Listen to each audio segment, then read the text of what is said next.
All right, hello, hello, hello. How's everybody doing? So, back at some stormworks here. Uh, kind of watching the Discord there. I'm making some Lewis greens. Lewis not my strongest suits, but making some Lewis greens. So, kind of show you what I've been working on. I'll go from there. I kind of went down the rabbit hole where you want to get something done, but in order to get that thing done, you need to do 10 other things. And so I figured we'd start get working on some of this. So I made a autopilot control panel, a mode control panel for my autopilot. This is it. It's a 1x2, and then I decided, you know what, 1x2 is not really going to be the best, and so I'll kind of show you how this panel works, and then I decided to knock it down to 1x1. And so part of the problem was, for my autopilots, you needed to have the autopilot control panel, which had 6 buttons. It was pretty low res. I'll show it to you. It's back here. It was made off Pony IDE. It was, where is it? This is, no, I don't even know where I put it now. It was one of these, and I cannibalized it, but it essentially was not great. It was these buttons here, like A, P, H, D, N, V. So, like you can see, and then you could press them, you could loop them. Wasn't all that effective, and it was annoying. And it was kind of this low res. So then I went and decided to do a 2x1 that would be much better. It would have a heading. It would have altitude preset. It would have vertical speed, and then the mode buttons. And so that's what this is. So like if you press and hold this, you can loop it around. This is your heading. It'll do 360, because before what you needed was you needed that 1x1 panel for the autopilot control buttons. And then you needed a 1x1 keypad to put in the heading that you wanted to go.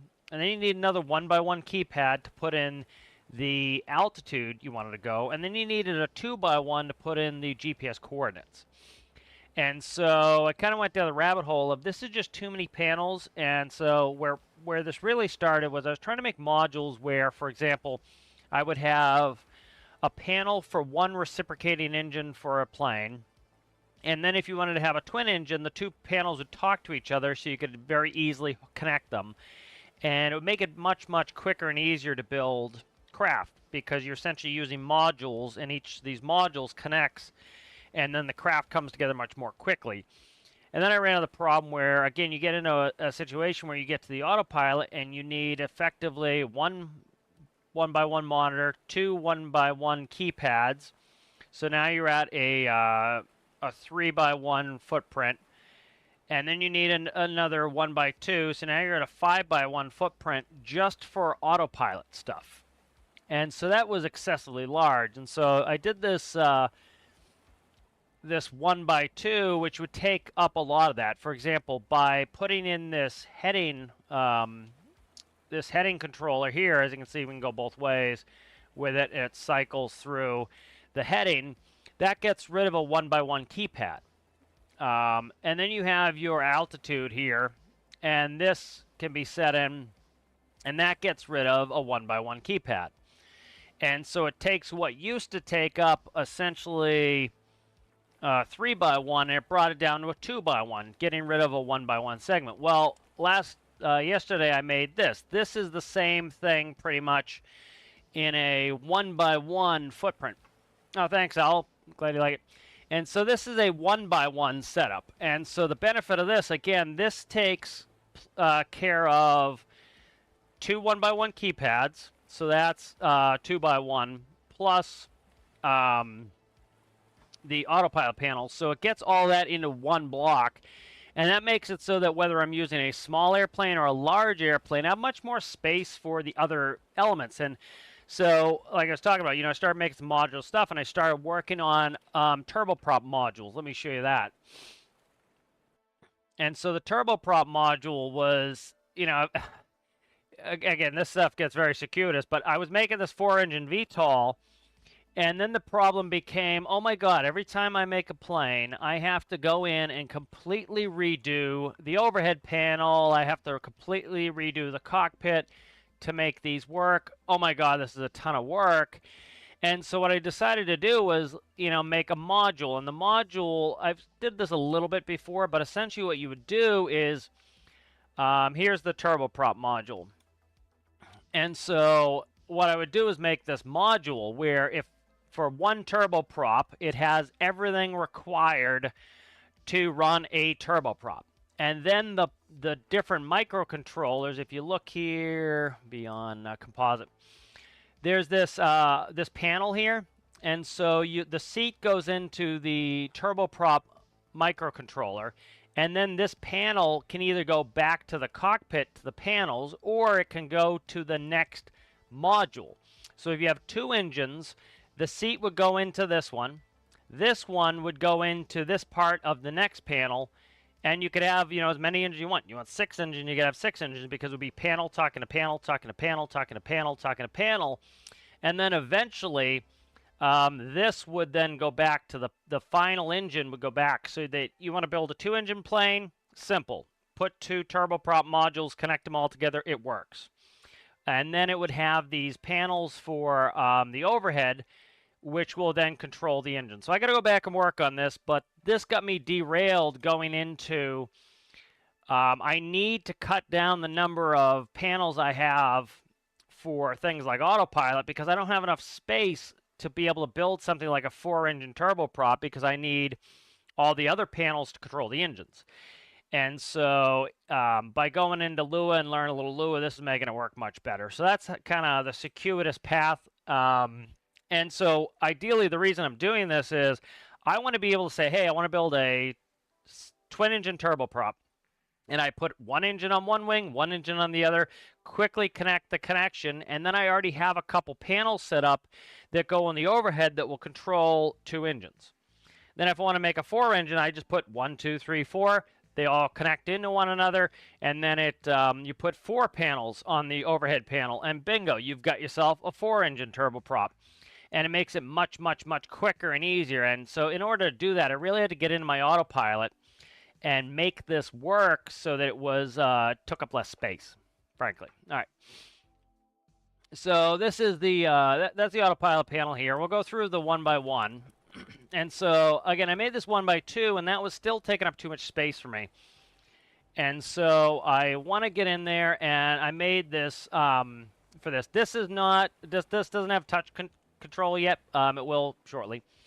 And so I'll get that set up here next. But my new brand for this is going to be CAP, which is commercial aviation products, and that also helps me if for example, I have a gap here. I had a little gap here, so I can put a branding in there. And so what this one will have is, and we're going to do it now, is there's a knob for heading, just like you would in, for example, the jet that I fly. We have a knob that we turn for heading. And what we'll do is we'll make it so that if you click to the right of the knob, the number will go this way. And if you click to the left of the knob, the number will go this way. We also have an altitude. Same knob down here. You click on the left side of the knob, it will go one way. And you click on the right side of the knob, it will go the other way to increase or decrease that. You'll have your autopilot master, your heading mode. So when you click on that, it will go to the heading you've set. Nav will go for GPS. That's going to be in a separate panel for an FMS. FMS is flight management system. We have those in the planes that I fly. And that's how you would do the navigating. You put in all your coordinates and everything else in that panel. And then altitude is going to be for the altitude hold. So we'll hold the set altitude here. So we need to work on this and get it set up. So that one there, you can see, works. And so I'll kind of show you a little bit more of this test rig. So I built this test rig, some of my other Lua stuff kind of working through this. That's my bearing panel. I had to kind of relearn Lua. So like this style was the original one I was going to kind of go with, where, for example, for radio, you click on these and you can change the frequency. And these aren't too bad, because once you hit 9, it goes to 10, and then it will go back to 0.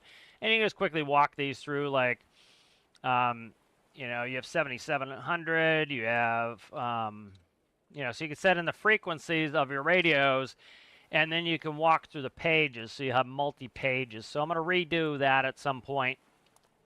What was this? This was me working out the math again for heading. So again, here you can see I'm increasing the heading. And then you're using modulo, so essentially once you get to 360, it goes back to 0, and then once you go below 30, it goes to 360 for a compass, as you can see. And so that set that system up, got the math working on that right. And then over here, I have a bunch of lights with indicators, and so as I hit, for example, autopilot, it shows me that it's working before I have to actually go hook it up. Okay, good. Let me quickly kick this person on Twitch. More spam on Twitch. They should just call it spam instead of Twitch. That's what they should call it. That would be a good thing. Yeah, spam. Should just call it spam. Spam. All right, good. At least it's quick to boot them on Twitch. So this is just a quick way to make sure that your buttons are working before you try to, because like the worst thing you want is to go in there and your logic somewhere screwed up and you're like, is it my logic or is it the button that's broken? So this tells me right off the bat that my button's working. You can see all my buttons are working. Make sure that the click areas are correct. And I have really tight click areas. So like right here, if I'm right there, it doesn't click. It has to be right in there. Right to the left does nothing. Right there is good. And so then we have these buttons here. You can see, are those buttons working? Yep, those buttons are working. Are these buttons working? Yep, those buttons. And then I also put on vertical speed if I want to do that. But that's just going to take up more space than I need. I don't really need the granular vertical speed control. So this right here is just a picture. This does nothing now, so I have to go in there and work on it. So let's actually show you how I kind of did some of this. I'm not far enough along to really comfortably do a tutorial. It's just a little slow, and I can't answer enough questions. But so the thing that I like to use the most is it is Mr. Lennon's tools. They're much better looking than Pony. Pony helps with code as far as I'm concerned. Mr. Lennon's is much better for visual and aesthetic, and then you can save it and bring it back. So, for example, I'll quickly show you this. I'm just going to use the Chrome capture here.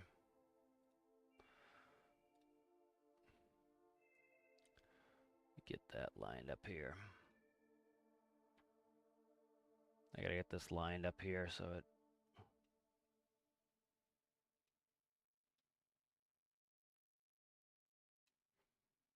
All right, so this is Mr. Lennon's tool. Why is this? This is offset.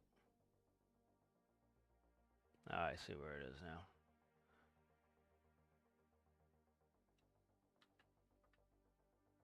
All right, I'm struggling to get this to sit where it belongs here.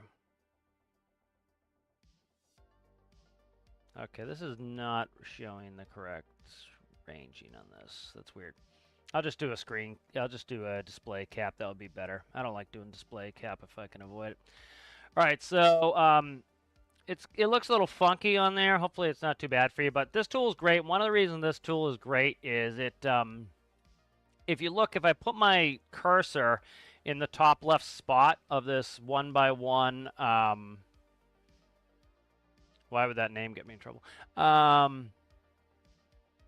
If I put this cursor in the top left spot, you'd notice over here it said 0, 0. That is telling you what coordinate you're in. So this is a 1x1. It's 32 by 32. So if you go down here, it's 31, 31. And you can see, so you can find the coordinates of where you're at, and that's also helpful. And then it will put the stuff over here. So say, for example, like what I did for my buttons, I do the 3x4. That allows me to do smaller writing too. So like if I put in AP for autopilot right there, and then you can change the color. You know, I want to make it black, say. And it does it all for you, which is good, especially. I don't want to go in there and do that sort of stuff. So then we can go ahead and bucket this, and we can change that color there. And then let's say we just want a white. And you can do much better coloring in this. Plus, it color corrects for you in Mr. Lennon's tool. So this makes it look much better than Pony. And then you can go push them back. So this also teaches you a little how this works. So if you look here, I'm going to push this button behind the AP. And so now the AP has to be on the bottom here in order for it to be on top. And so that's how the scaling works on these. And then if you want to go, say, a little darker, let's say 150, 150, 150, and then make a frame on this. So let's say we frame that. Now this is sitting on top there. So this is actually on top of that. And then what I like to do is go in and put in some corner for kind of a little bit of contrast. And so this should go on top of this. So this should be even further down. So if you see there, that's going in right there. And so there's a button. All right, and so you have your button now for the autopilot, and then you can move it around, kind of conceptualize where you want it. Okay, we want it up here now, and then like that. And then the more you have to move it. So you notice the coordinates over here as I move these individual spots are moving. It's going to the coordinates. So for example, if we put it here, you see it's 3631. 3631, and that's putting it in its coordinates. So you could go in there by hand and do it, or use this. All right, so this is good for the visual element of it, and then I like Pony for doing the code. And so you can go on Pony IDE and grab the code. Now, I wish there was a single program. I saw somebody actually on Reddit. I haven't got a chance to look at it yet. They have kind of an all-in-one, which is very interesting to me. But let me change the monitor on Pony. I'll bring up Pony. So Pony ID is what I've used before. I don't like the interface all that much. So for example, if we want to do a button rectangle, right, we can do a button rectangle. We can right click it. We can color it. This is incredibly labor intensive as far as I'm concerned compared to Mr. Lennon's, and it is not as good of a utility. But there's some cool things you can do in here to help teach you the code. So for example, this is a button, right? We got our button going here. And we've got, let's say we want our button to have a certain color when it's on and off. So right here, color, and then color on. So for example, I want my autopilot button to be black when it's off. And when it's on, I want it to be a green color. All right. So let's say it's that, whatever that is there. Why it didn't change, I don't know.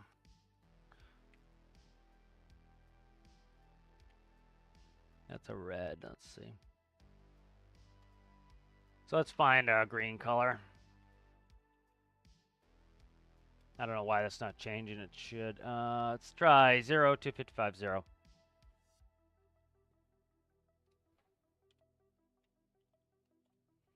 right, so there's a green color when it's on.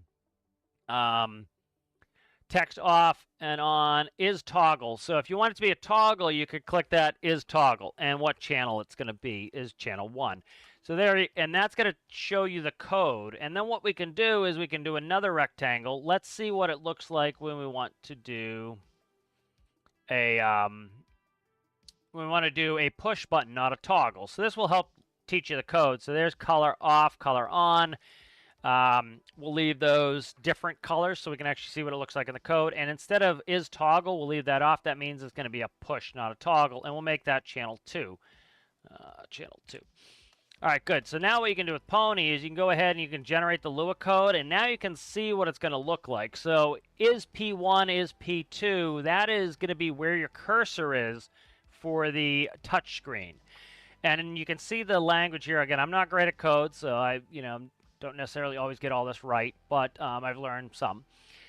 So is P1, is it in the rectangle? What is its coordinates?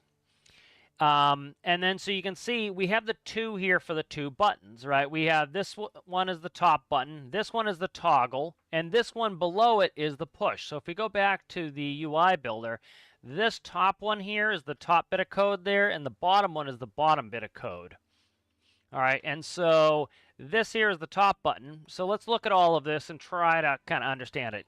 So essentially it's saying if our cursor is in this rectangle at these coordinates, okay, 0, 0 is the start position. And then you have width versus height, how far wide it goes versus how high it goes. All right, and we can test that. So if we look here, the button starts at 0, 0. It goes 24 pixels wide, and it goes 8 pixels tall. And I believe there's double functions where you can press either the Q or the E key. I'm not sure if it's left right. I can't remember if it's left click, right click. It might be left right click. Or is the cursor in that? So you can press either button. So if your cursor is within these coordinates, you're able to click on it and have it work. Or these, then if toggle equals true. So if your cursor goes in there and clicks, it's sending a true signal. And then if we look here, right, this part here is the toggle. I1 toggled equals not I1 toggled. So when you press it, it's going to stay clicked. When you press it again, it is going to declick. If you look down here, the only real change here is that part missing. So if you want to turn your toggle into a press, you get rid of this logic. If you want to turn your toggle into a press, you change out the logic. So what I like to do to make it easy is, so say for example, I want to add a third button. I would go Control C here, right? And I would go like this. And then if you look here, you see how it goes I1, I2. Remember I labeled that button on the UI builder. I labeled it 2. It's channel 2. Because it's channel 2, you'll see this one is 1, 1, 1, 1, 1. This is 2, 2, 2, 2, right? And so this one here would have to be 3, 3, 3, 3. Now that's button 3, right? So this is button 3. Well, if I wanted to make button 3 a toggle, all I have to do is copy this code here, right? Control C. And I go in here, Control V, and now I'm going to go through here. Let's see. Am I going from toggle to... I can't remember. Did I have a toggle or not? So if I want to change it from toggled, I'd have to go up here and do a toggle. So let's say this was a push and I want to turn it into a toggle.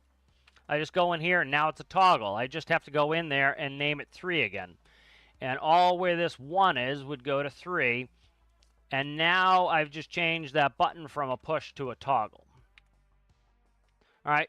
And so now you have all the code there. Now you also have to go in and change your rectangular coordinates. All right. So if we look here, once we go south of this section here, you'll see function on draw. This is what's drawing the visuals.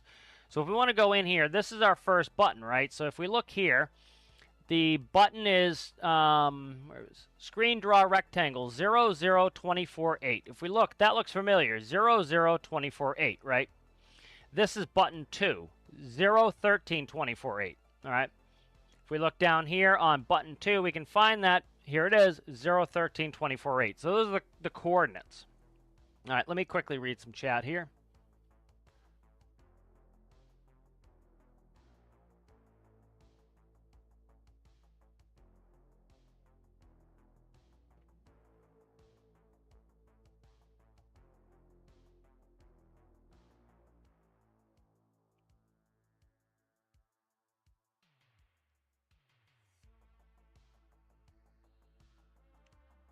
Okay, good.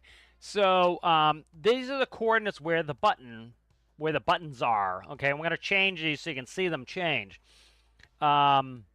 Set C is setting the color. That is the color. 1449 19 is the color the button is going to be.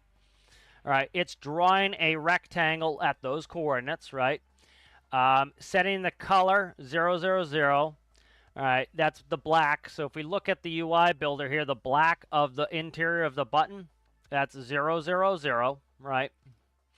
So if you wanted to manually go in there and change the color, or what you can do is say I want one button to have a different color than the other. So let's go in the UI builder and let's change some things, okay? So if you remember, the button was starting at 00. That's the top left corner. It's going 24 wide, and it's going 8 down, okay? Well, we can change the size here of the first button. We can make it both, you know, up, down. Let's make it bigger up, down, and narrower left, right, okay? Now let's generate Lua code again. Now let's find that button, right? So on draw is going to draw the button. And if we look, it's now 0, 0 is the starting position, right? It used to be 24 wide. It's now only 9 wide. It used to be 8 tall. Now it is 10 tall. So it's changed that. If we look here, it's also automatically changed these up here. Okay.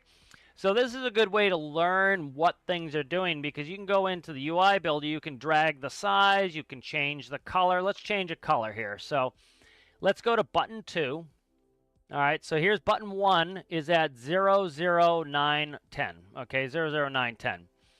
All right, let's find button 2. So we'll go through here and we'll look at where the button 2 starts.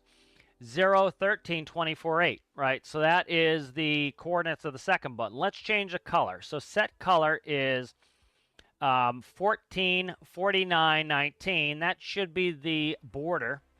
And then here is 0, 0, 0. That's the black section. So let's go in the UI builder, and on this, let's change the background color 0, 0, 0 to something like 10, 10, 10. Okay. I don't know why it doesn't want to change this here. Okay, I don't know why it's changing that. This has been weird with color lately. Let me see. I'm trying to figure out why this isn't changing the color correctly. This has been a pony thing. Let's do this. Yeah, see, it doesn't want to change the color there. It's being weird. But that's how you would change the color, and I'm trying to get it to work in the code. So let's just make another rectangle here. It's going to be annoying. Okay, so see how it has a subtle color change? It's now gray. Let's generate Lua code. We should be able to find button 3. It's going to be, we get 009 there, 009, 013, 24, 8, 013, 24, 8, 023, 24. So this is the last button right here. And I'm trying to find it. All right, so right here, 333 is the new color of that interior of that button. So if we go to the UI builder and we go here, this should be, where is it?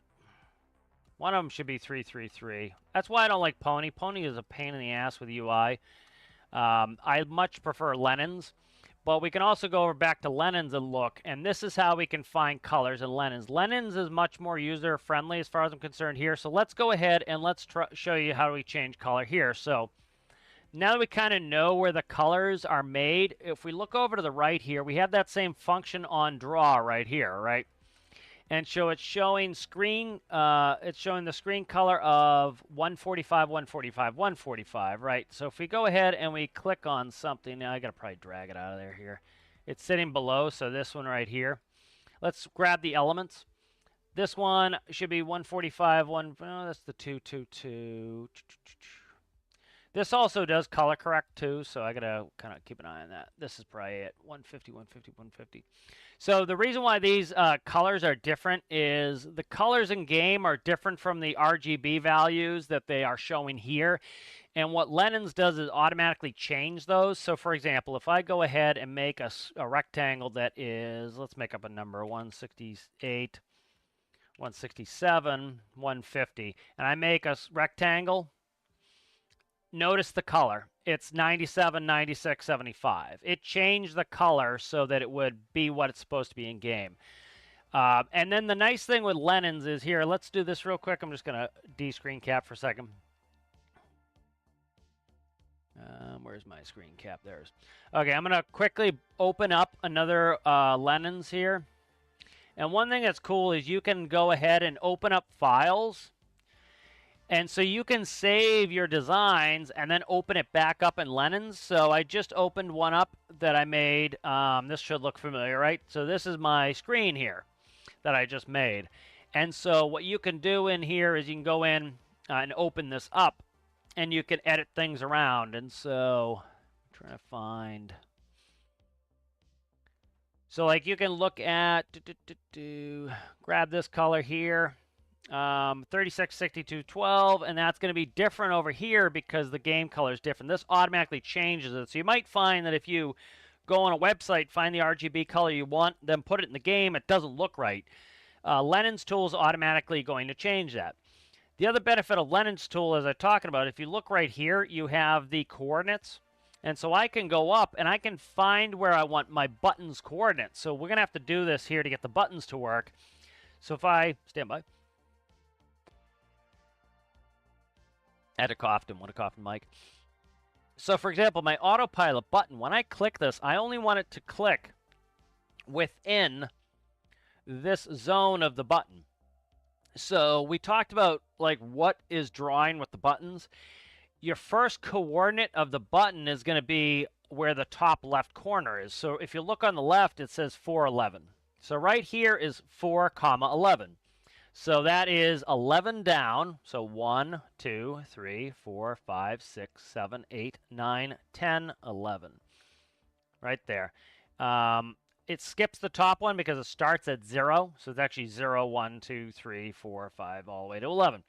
And then 4, it's going to be 0, 1, 2, 3, 4. So 411 is the start. Then it's going to measure how wide this is. So it's going to be 1, 2, 3, 4, 5, 6, and it's going to be 1, 2, 3, 4. So it's going to be 411, 6, 4, essentially. And that's going to give us the coordinates of how wide and tall our button is. And that's going to make it pinpoint accurate that if I'm right on the line, the button's not going to do anything. If I'm in the middle of the button, it's actually going to do something. And so you kind of use these two tools. You can use Pony to be able to help you with the code because you can quickly make changes and see what the code is doing for you. You can use Lennon for everything else. And then what you do is you go into Lennon's and you copy all of this and you go function on draw. And all of this goes into your Lua code. And then the part that you're missing is going to be the actual functionality of your buttons where you copy all of this. And then if you look, you go down to right above on draw. So you have everything from Lennon's for the visual element, which is better in Lennon's, and you have all the code element here with Pony. There are some cool things you can do with Pony. I still have to play with a little bit. For example, if you look here, you have color on and off. So for example, when I click a button, let's say I want to make it so that my autopilot button is black when it's not pressed. And when I press the button, it then turns green to show that, hey, the autopilot's on. And when you deselect it, it goes back to black. So I might want that on all of these, right? And so if you look in Pony, you can set that up where, for example, with the color standard, off is going to be 10, 10, 10, black. And the color on is going to be a green color, 0, 2, 55, 0. And then you can go ahead and you can generate the code. So I did that on which one? This last one here? No, which one? Middle button. Middle button just got that treatment. So we just made a change, and we can learn the code by generating the Lua code. We know that is going to be in the draw function, and it's going to be on the second button. So we're going to find the first button here, right? This is the first button, 0, 0, 9, 10, 0, 0, 9, 10. And then we're going here, right? So we have, this is the second button, 0, 13, 24, 8. There's our second button. And if we look here, we have, and then we have this section here where it says on and off. That's going to be when the button is off, it says off OFF. And when it says on, it's on. Well, we want it to be autopilot. Autopilot. So that's what our code would look like. This is, when it's in parentheses, it's actually going to draw that thing. And so it's going to be drawing AP. And then we have if toggled then, and this is your color change, okay? And so you have two things. One, do I want my rectangle to be the same color, or so that the actual rectangle changes, or just the actual on-off here? And so one thing we can do, let's do a fresh one here. Let's reset this, and let's do really quickly and kind of coherently. We're gonna do one button. Okay, so let's go ahead and we're gonna do a button rectangle. All right. And we're going to set this up kind of how we want, right? I'm not going to worry about the colors. These background colors aren't working for shit. Stand by. Let's just do, that's fine. Black background. We'll actually do 200, 200, 200. See, that should be this white color showing red. Very annoying. Border. We have background. Okay, so here are your background on and off. I'm going to ignore these. Okay, so I want to keep these the same color. So 255, 255, 255. And so what this would do is make the background change color. I want the insert. This is going to be the actual text of on and off. And what I'm actually going to change this to is AP. and AP. So I want autopilot and autopilot. And I want it to be black, 10, 10, 10, when the button is off. And I want it to be green when the button is on. Okay. And then is it a toggle? Yes, it's a toggle. Is it channel 1? Sure. All right, so now I can go in and I can generate the code. And I can see, let's see, you going to do it? Oh, it's because I don't have that closed. All right, there we go. All right, here's the code. So this is just, again, that code for the toggle, right? And then here we have a bunch of the stuff we need here. So we have the rectangle. That's the color of the rectangle. There's the rectangle. That's the color of the interior of it. We have draw rectangle. That is that's where AP is going to be. And so you see it's the AP is in this area. It's 1, 1 is its coordinates, 22 wide by 6 tall. That's how big the AP is. If it's toggled, you're going to see AP. All right. Then we have the color of the AP. All right, so we need to find that. Here are different colors there. So we have one color and we have the other color. All right, and that's going to be our 2 different colors for whether the button is on or off. All right, that's kind of what we're working with here. Yeah, autopilot Lewis stuff, Thermite, how's it going? And so I wish there was one tool that did it a little bit better, but right now I'm kind of having to work with 2 tools, and so we can go ahead in there. And what's going to actually happen here is I'm going to use, I'm going to kind of jerry the code from over here. So I have a working microcontroller here for the autopilot. And let me see where I have these actually controlled. All right, that's from there. Let me do AP monitor there. Let's spawn this here real quick. Okay, that's one screwed up. I just didn't know where I was on this one. Let's go back to this. All right, so if we look in here, all we have in the code for this this Lua here is, this is what I've copied from Lenin's. So I'll bring up Lenin's again, and you can see that this is pretty much just what I have from Lenin's. So right here, if you look on the right, all this highlighted stuff here, pretty much all I do is take all this. This is going to give me the visual elements.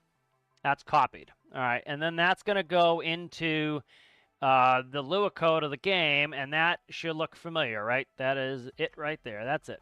All right.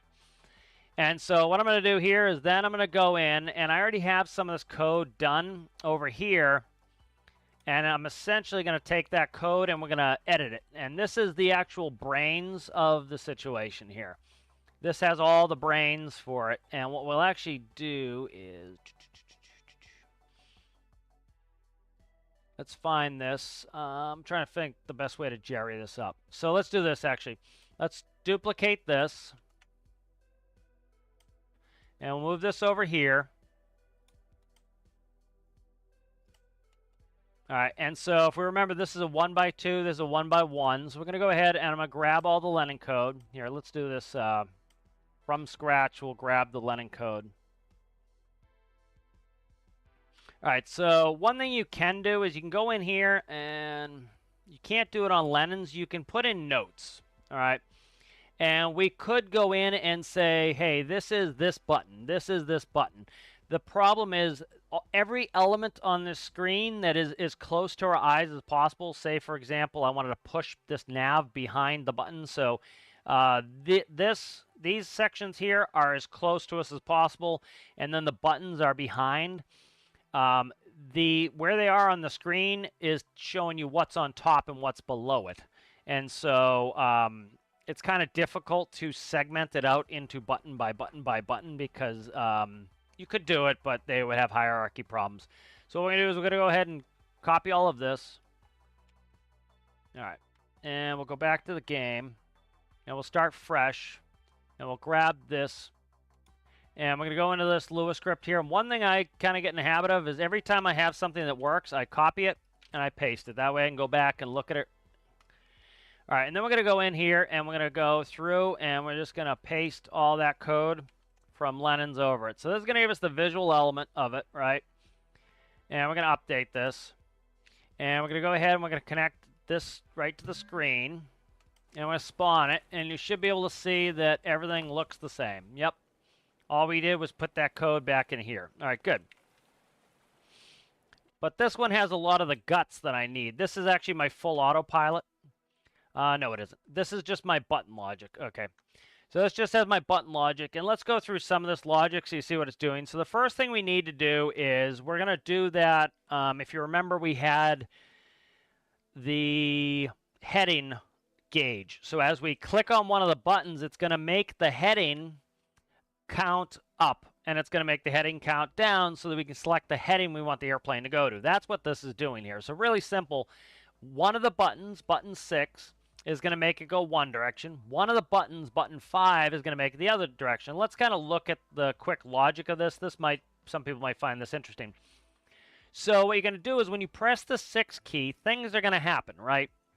You want it to count up. And so what I want is when I press the 6 key once, I want the button to click up one time. So if, let's say, I'm at a heading of 350, and I want to go to 355, I would click that button 5 times. I would go 1, 2, 3, 4, 5, and the heading would go up to 355, and the plane would turn right to 355, right?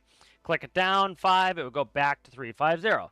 So when I click 6, it's going to go through here, and if you look, that's let's see, that's good.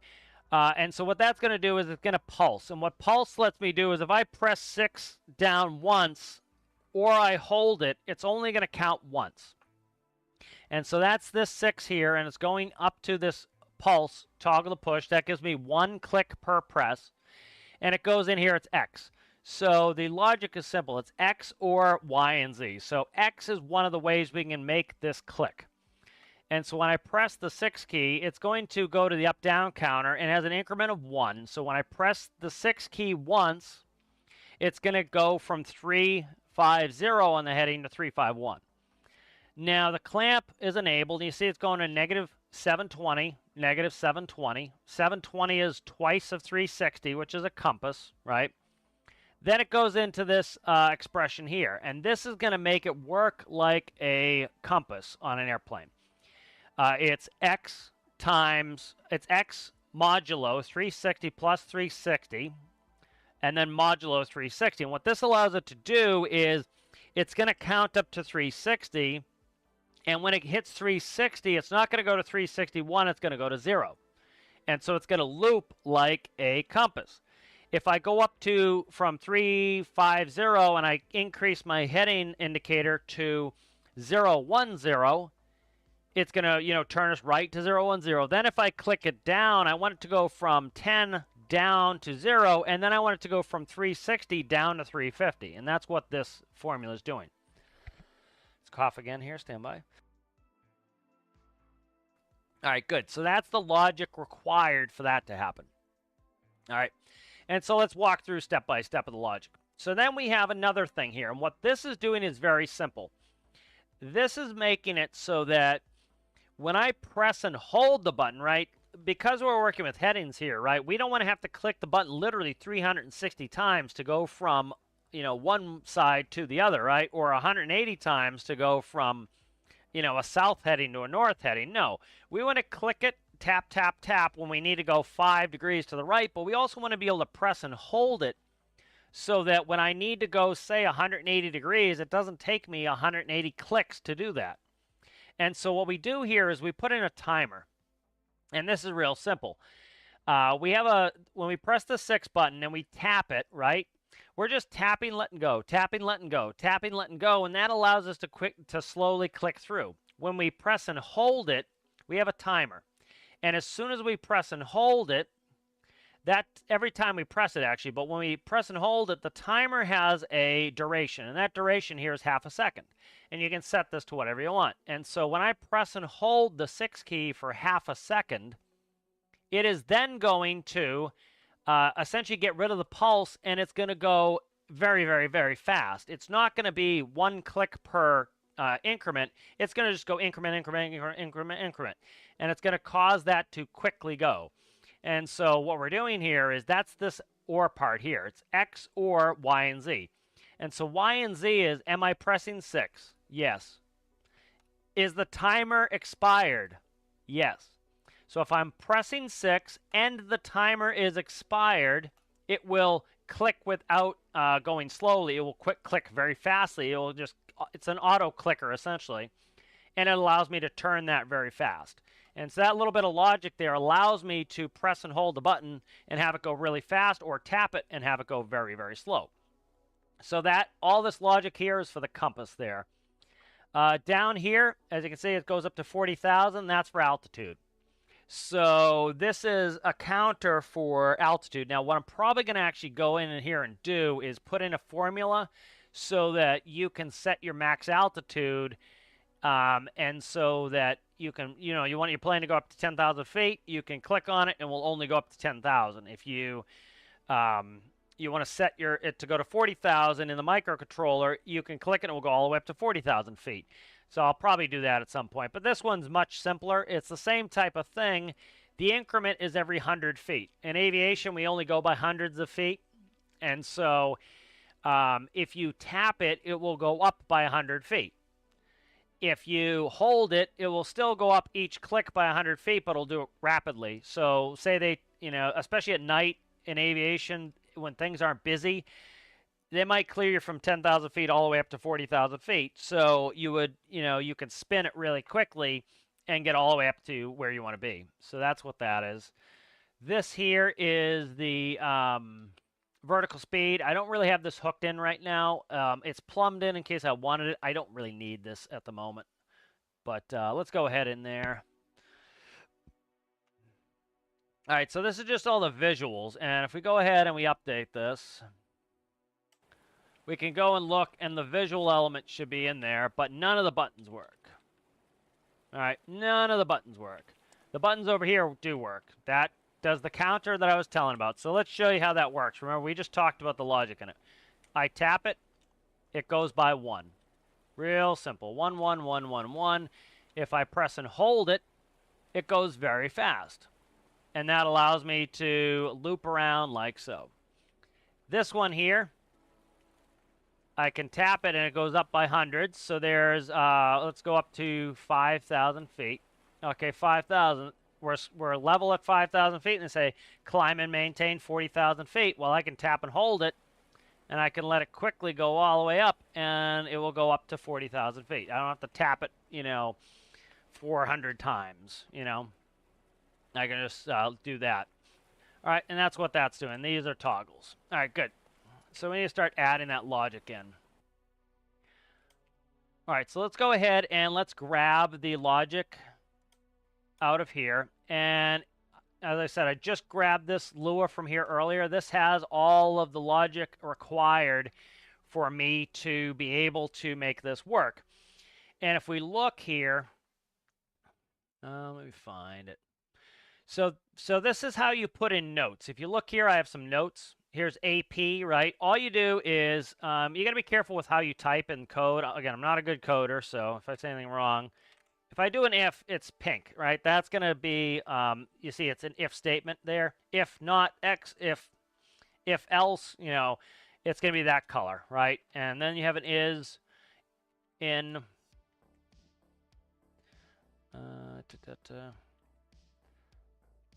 rect, all right, like that.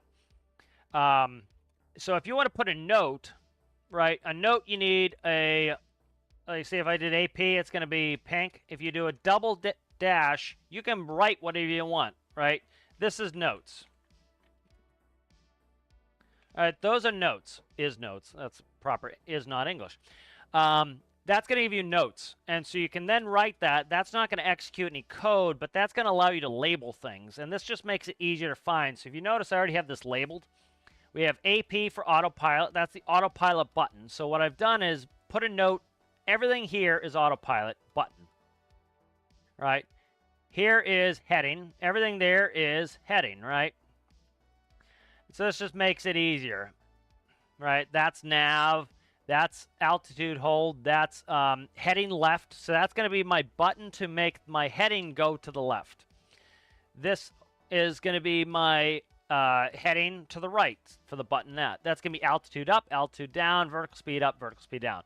That's all of my code for that. Then you have function on draw. If you notice here, I've done heading, altitude. What I've done is segregated the buttons so that I now can easily find these if I need to work on them. All right. So let's go ahead and copy this stuff here. This here is for the touchscreen. All right. Is P1 get bool. So that's essentially if P1 and I click it, that's touchscreen. You can see that here. Is P1 in rectangle? That allows me to click on my buttons. All right. Here is my toggles. All right. Or here are my buttons is more accurate with that. Here are some get numbers, and here is going to be, we look here, that's going to be heading, altitude, vertical speed. So what we're doing is, you see heading, altitude, vertical speed. If we go down here, we have heading, altitude, vertical speed. So it's getting these here, and these are those codes here. All right, good. So let's go ahead, and I'm going to grab this code here. And what I'm going to do, again, I'm going to copy this so that if I make an error, I have a quick copy, and I just delete the old one. We're going to go all the way down. I don't need the vertical speed, but we're going to keep it. We're going to go to end. Actually, let's do all of this I want. So I'm going to do everything above on draw. On draw is doing all my visuals down here. And we're going to go over here. And we're going to put everything up here. All right, there we go. And I don't need that duplicated there. All right, so here we have this is going to be all our button logic, and this is all our visuals down here. And you can kind of see where some of these are going to be. So if you look here, that's at screen color 000, that's black. SC right here, set color rather. I said screen color, I meant set color. SC equals set color. DRF is draw rectangle, right? Set color, text. All right, so text is going to be, what I've done is I put in the text of 300. I put in the text of autopilot. I put in the text of 35,000. I put in text of heading, alt, and nav. All right, so let's go look at that real quick. We'll update this, and we'll go look at it. All right. I got to fix something. All right. Something screwed up here. Let's see what screwed up.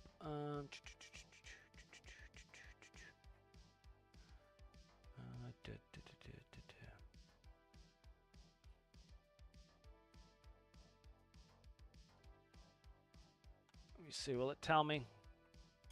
I can see where the code's telling me it's having problems here real quick. 173. Okay, 173. So line 173, it's having a problem. Let's look at it.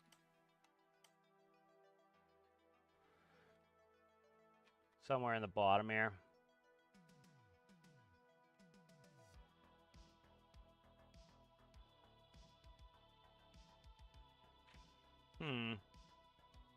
I'll see if I can fix something up here.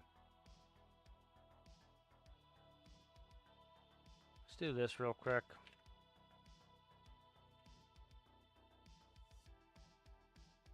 I doubt it's that, but let's try something here. I'm gonna play with this real quick. Yeah, it's still screwed up. Let's look.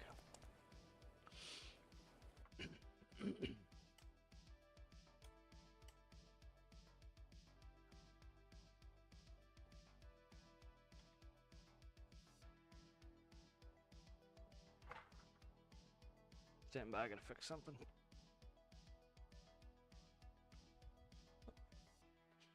Try to trip over cats here. I gotta find what's up with that real quick.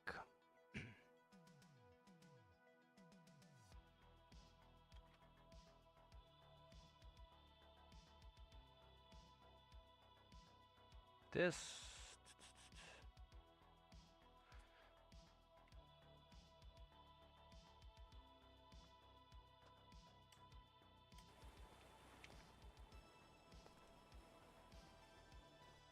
Don't know what 173 is about. That doesn't look like it's a problem to me.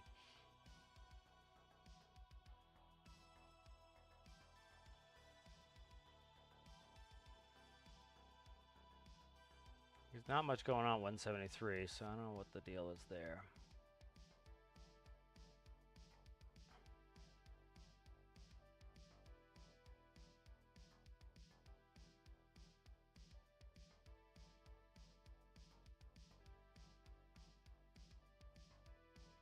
See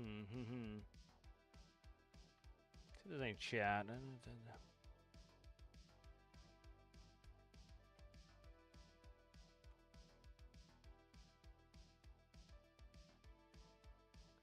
What is the issue here? Make sure that, so again, that's why I keep copies of everything. So that's definitely right above function on draw. Let's make sure there's not an end statement right ahead of that. This works. There's no issue here. This one works on the screen.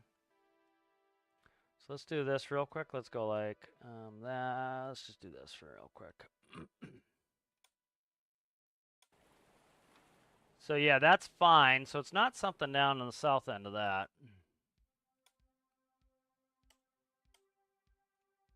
Something there.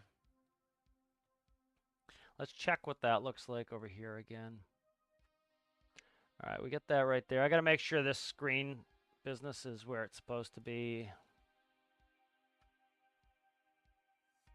Yep, it's below the end function there. I got to check this rectangle point there, so let's check over here.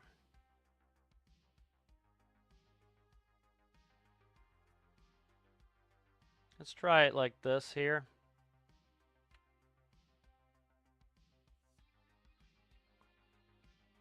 It's okay, right before the function on draw.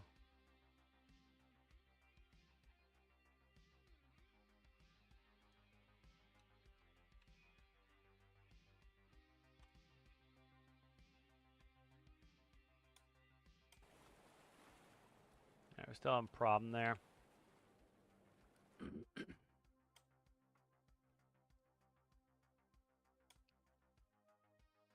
Okay, let's try this. That could have been the problem. I didn't hook that. Nope, that's not it. All right. What is going on? That's the question.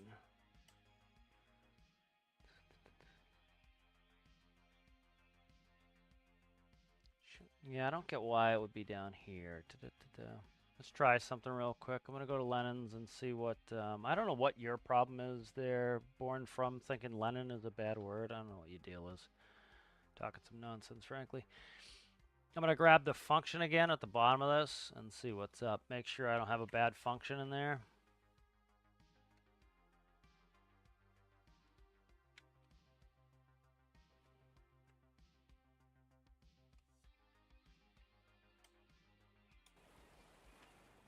Nope, still having problems. All right, let's see.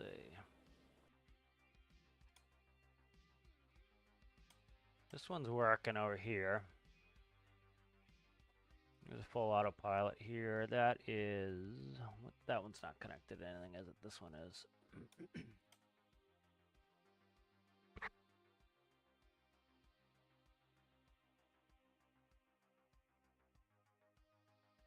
Okay, let me push that is rectangle at the bottom there. That might... let me try this here.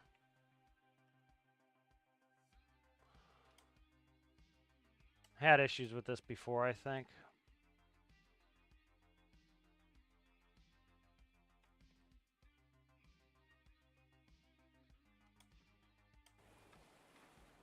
God damn, it's not that. All right.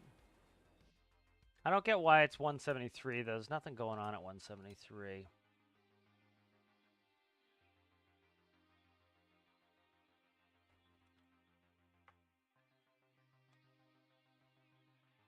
Definitely not that. Let's try something here real quick. I know that this one works. So let's pull this, and then I'm going to stick it in here. And so this is... I just need to reach... I need to change where the... Okay, I might know what's up. Let me take out the vertical speed components here. Because it might be not knowing where the vertical speed components are. That could be it. And I don't need them anyways anymore. So that was if I was going to set VS in there. That's the complete end there. That does that. All right.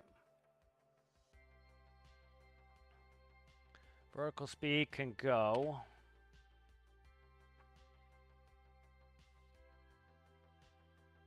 For now, let's get rid of the vertical speed component. So this is the touchscreen going in there. The vertical speed component is gone now. All right, still screwed up. Let's keep going. I've got something I can do if I need to, but I'm trying to avoid it at the moment. All right, so we're doing heading altitude. All right, so let's talk. Let's get this fixed first. Autopilot heading. All right, we got to work these new buttons anyway. So what we're going to do is we're going to kind of go between Mr. Lennon's and this. Yeah, my brain's never great with coding either. I'm getting better at it. But how's it going, Sergeant? Glad to see you. What is your deal, Born from Jets? What's that have to do with anything? You're just talking nonsense for the sake of talking nonsense, frankly. All right, so Lennon's again is good for showing you where the buttons are. So right here, first button we're going to code in is autopilot button. It starts at 411. All right, and it is, let's see, so 411. Let's just 411. Let's start with that. So 411 for autopilot.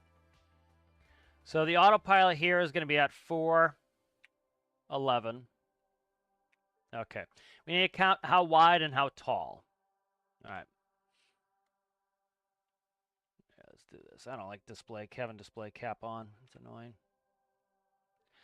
All right, and then if we go back into here, so there's 411, and it is 1, 2, 3, 4, 5, 6 by 1, 2, 3, 4. 6 by 4. All right, 6 by 4. So 6. And I can't remember if it's inclusive of the dot or not. Then once we have that copied, we can copy this, Control-C. And everything to do with the autopilot, this is showing where that is. And we can actually go down here and show where AP is. 411 is the starting position right there, is where AP is, right? 411.574 is the drawn rectangle, is right there. All right. And then this is the outline here, 31085. So this should be it. Actually, here is 411.574. Yeah, that should be it right there. So that should be within the rectangle there. And then if we look for heading, right, we want to make our heading button work. So let's look at heading. So here's the text. Again, we can use this to see what the draw rectangle is. So draw rectangle, DRF is draw rectangle. Filled, F is filled. So draw rectangle filled, DRF. So for AP here is, where's DRF? 411.574. So this code here, let's just copy this and put it up there. All right, so that is now where, anywhere in here is where the button will be tapped. And then here's the draw rectangle. That's going to be the border is DR. So if we look there for autopilot, DR is, where are you at here? 3, right? So that's going to be 1 over to the left, 10, 1 up higher, and it's 8 and 5 wide. All right. So that makes sense, right? So next we want to find is heading. So heading is going to be 18, 11.54, right? That's the drawing filled. So we're going to copy that. That's going to be for heading.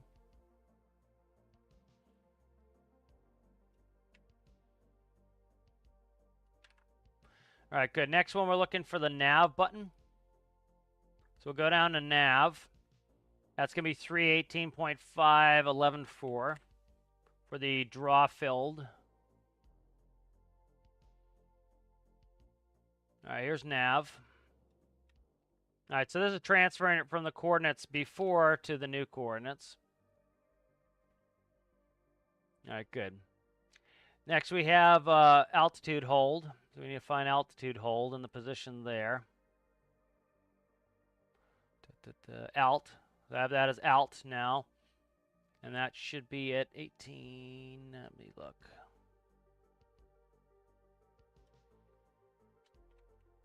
$18.5 for alt hold. Am I in the wrong one? I might have the wrong one for this one.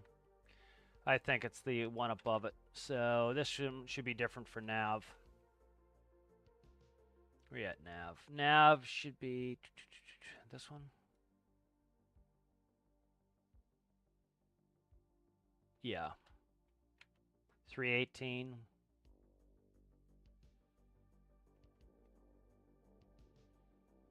Let me check this one. 18, 18, 5, 11, 4, 18, 18, 5, 11, 4.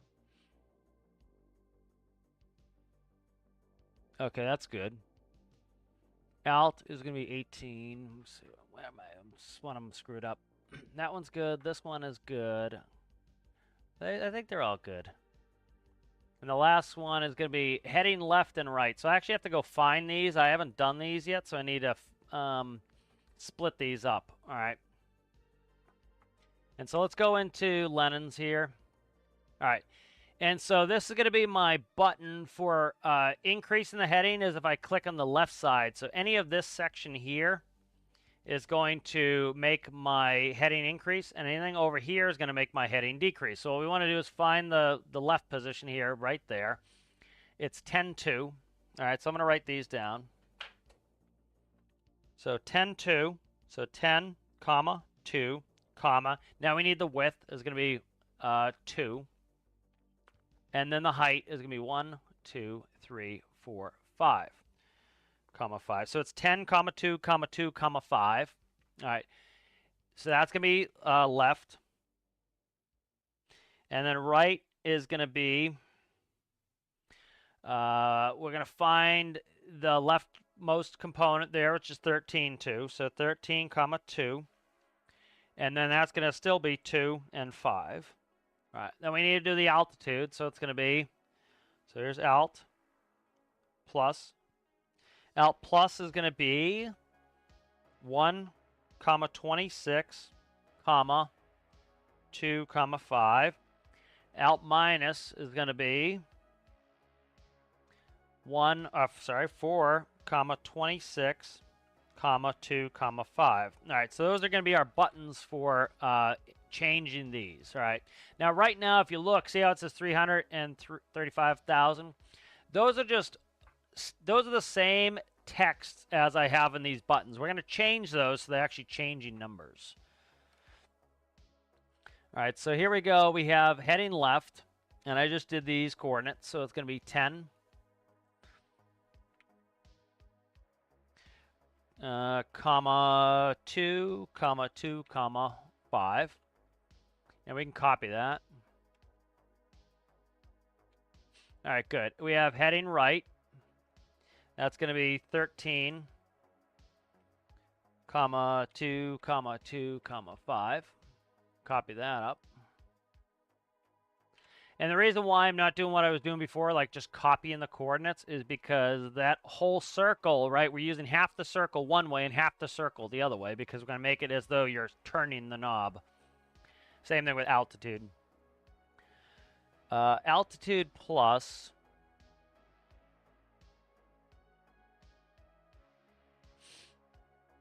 Altitude plus, I want it so that if you do... I'm trying to remember how it works in my plane. It's a right turn for increase in altitude. So what we'll do is actually the bottom, which is the right, we're going to make for an increase in altitude. So altitude up is going to be the right side. I'm changing that up. It's going to be 4, comma 26, comma 2, comma 5.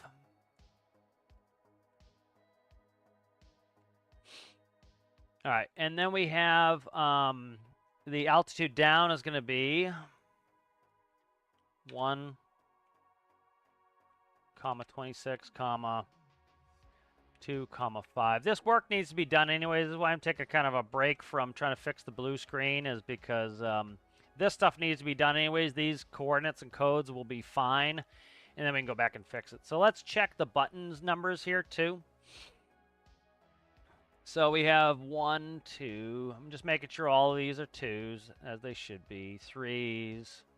It should be that. Everything was working before. 4, 5, 6, 7, 8. Okay, so we have those buttons there.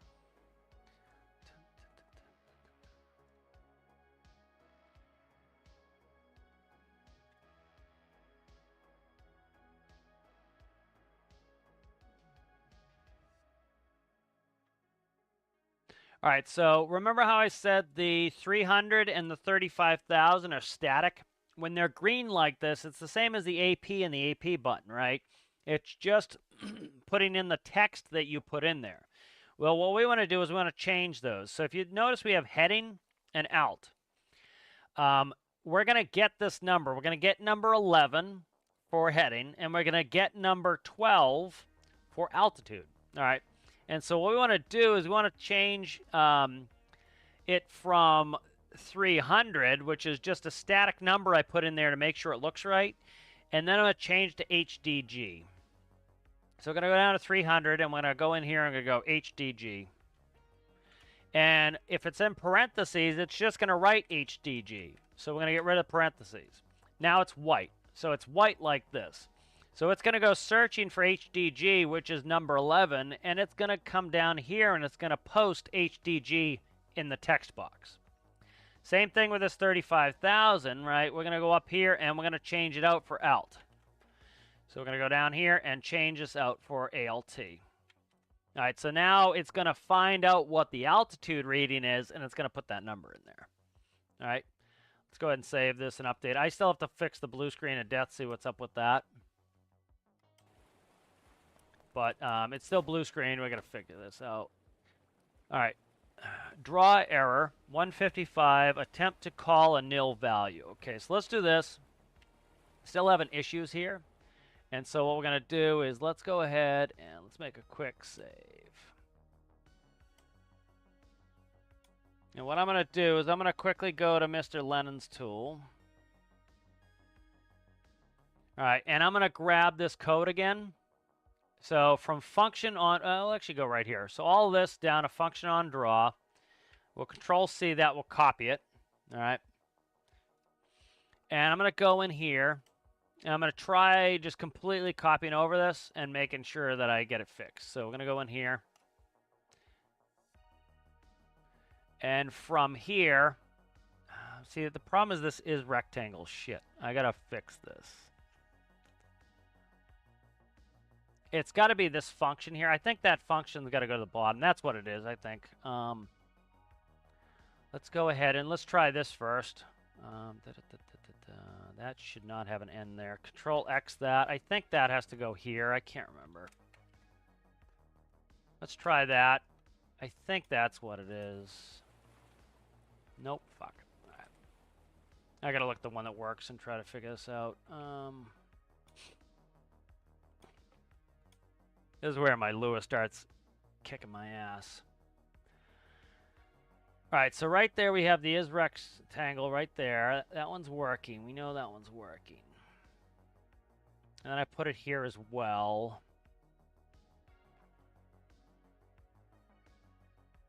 All right, let's grab this. Okay, I might have this figured out here.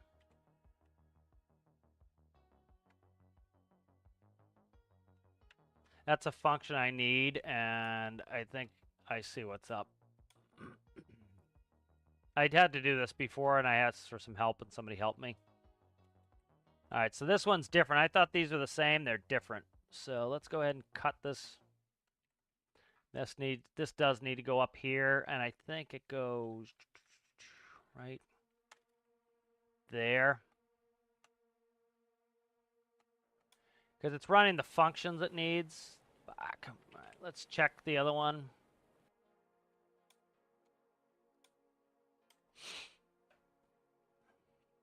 That should be this one here.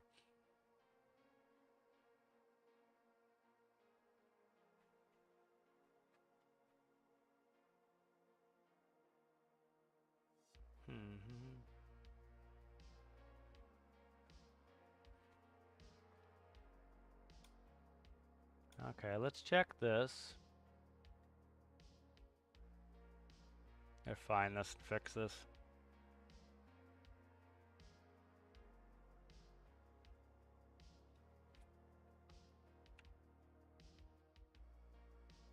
Let's do that real fast. Let's go in here again.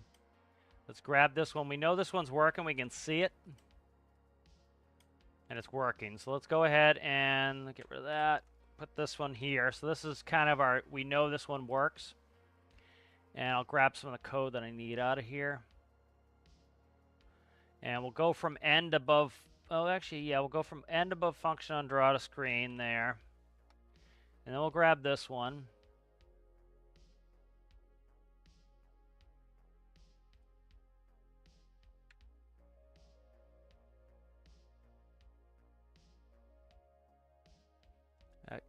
End there probably needs to go. Let's do that. I think that end needs to go there.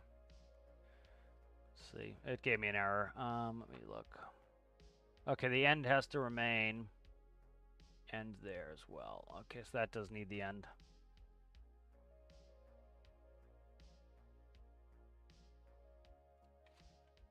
All right. Okay, that's good there. Let's try it real quick, see if that solves it. Nope. Okay.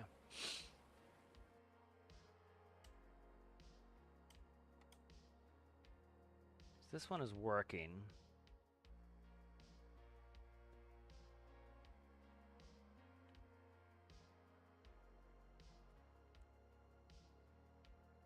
Is point in rectangle, x, y, rect y, rect y, rect w, rect h. So that's x, y coordinates starting, the rectangle x, rectangle y, rectangle w, rectangle h, return x, rect, and y, and okay, that's good, end there. And then we have this one here, function is rect, and that goes below all this function.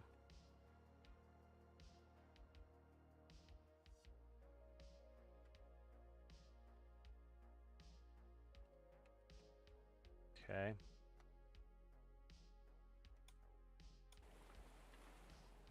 All right, we're still having problems here. I see what it says. Attempt to call a global nil value. So we might be missing an end. But I don't know where the hell that is. All right, so let's go into Lenin's again. Grab that function code real quick. Why it's got end, end, end is what I want to know.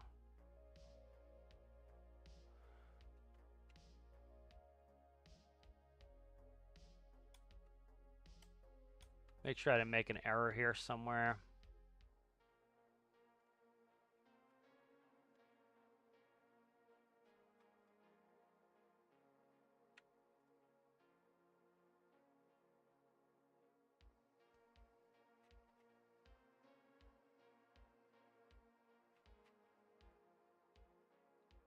All right, I don't know. I don't think I have to do that. Let's look at this one again. We know this one works. See, at first I thought maybe this can't be after the end, end, end. This finishes it off, but it's ending every time it needs to end there. So I got to look through this and see what's up. Ah, jeez.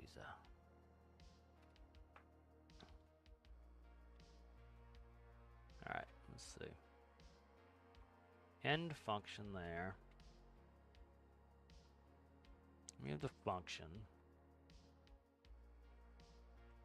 This is where I struggle. Okay, end in front of function should be fine. There should be an end after that function. Just going through trying to like see where all these end statements are. Right, end function there. There's an end there on this first string here. And so there's an end per set here, but I'm not sure what the hell it's doing.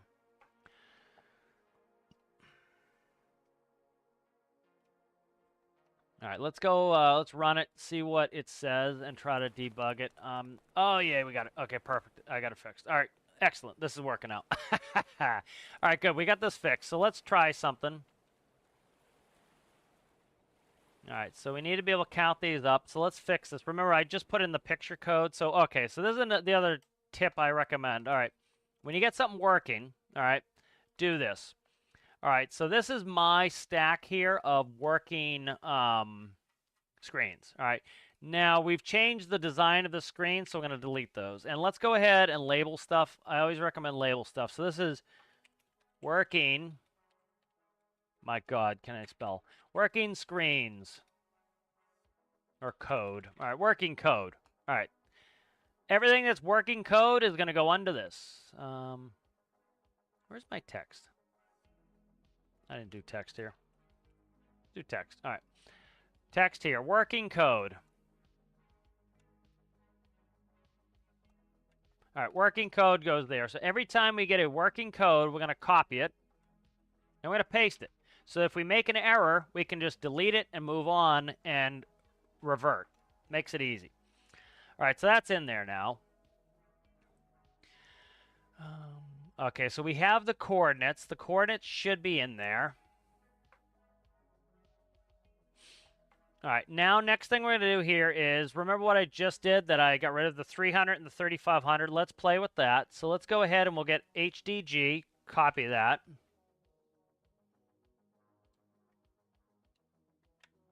And that's HDG now. So instead of it just putting a 300 in there, it's going to actually put the heading that we put in there. All right, so there's going to do heading and alt.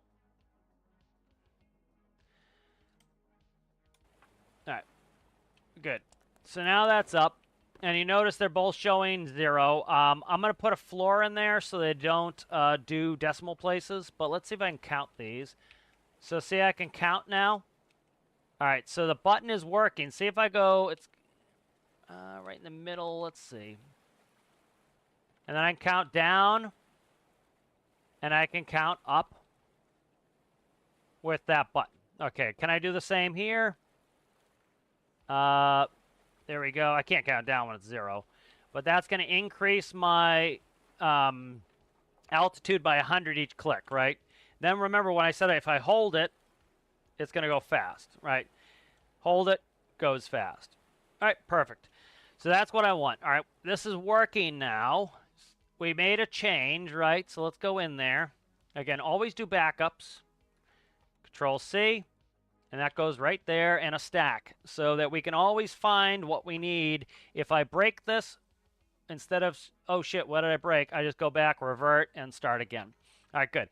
So next thing we have to do is we have to put a floor in there for, to make sure, let's hear, this is why I liked having this test stand so you can see it. So watch on this. See how it's not 0.0? It's just 0, right? We don't need decimal places there. It just stays in ones, essentially. All right. And so what we'll do here is I'm going to show you the code in here. We'll grab it, and then we can put it over there. So I'm going to copy this again just so I have so I don't have to keep going back and forth. And then this will go right here to work with. All right, good. And actually what I'll do is delete these. This is the one from the previous version. I'll just put a stack over here. And we'll appropriate label. So like if I come back to this in a year, I know what the hell I'm working with. So this here is 2x1 screen Lua. All right, good. So we know what this stack is about. And if we go into the 2x1 screen Lua and we look, we should be able to find where the hell did that go? Oh, all right, right here. So here it is, floor. And so you notice I started segregating these. So these are on the draws. And then remember, if I put dashes, we can put in notes.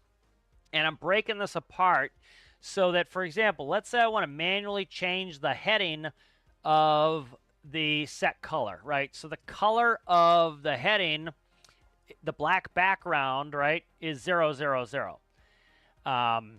Draw filled rectangle is at those coordinates, and it's black, right?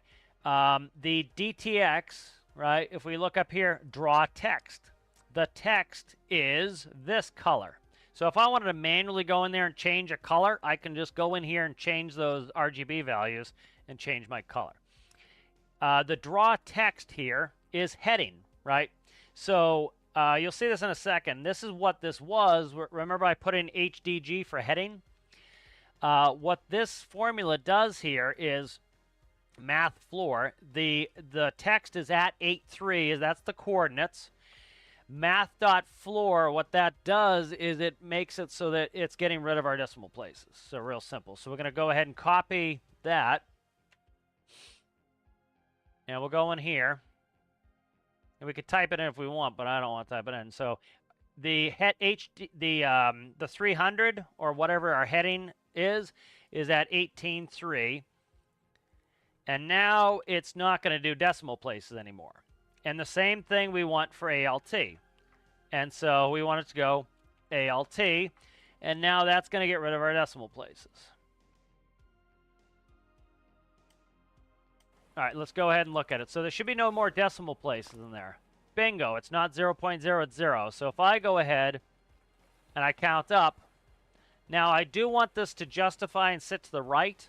I have to figure that out myself. Let's go look real quick.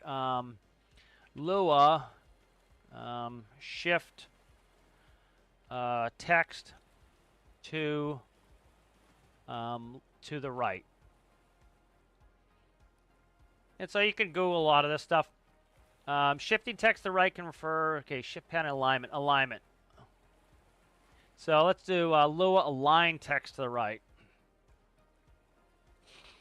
Like with anything, using the proper keywords helps. All right, let's see.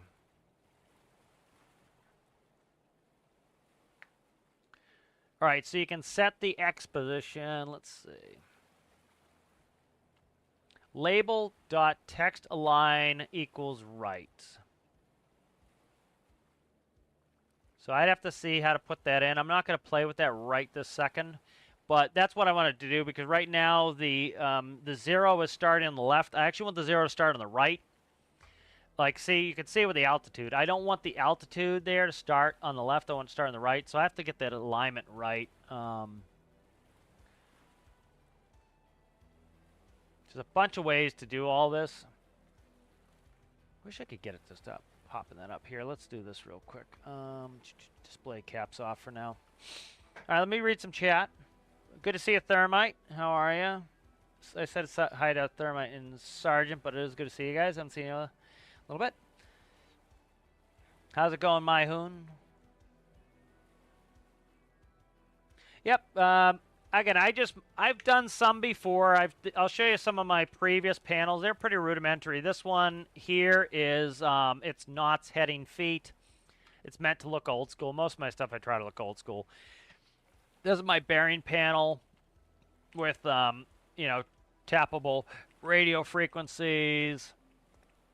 And then this was me starting to play with these. Like, for example, you hit autopilot.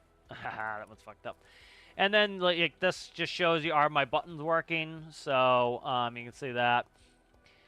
And then it's down to one by one here. So I got to work on alignment. Let's see. Lua text align.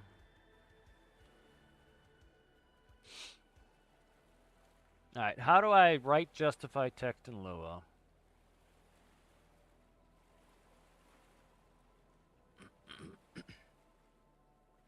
I can ask some of the people who are good at Lua too in the community. That's probably going to be the best. I'll skip that for now. I don't want to just keep. I want to try to get some stuff done here.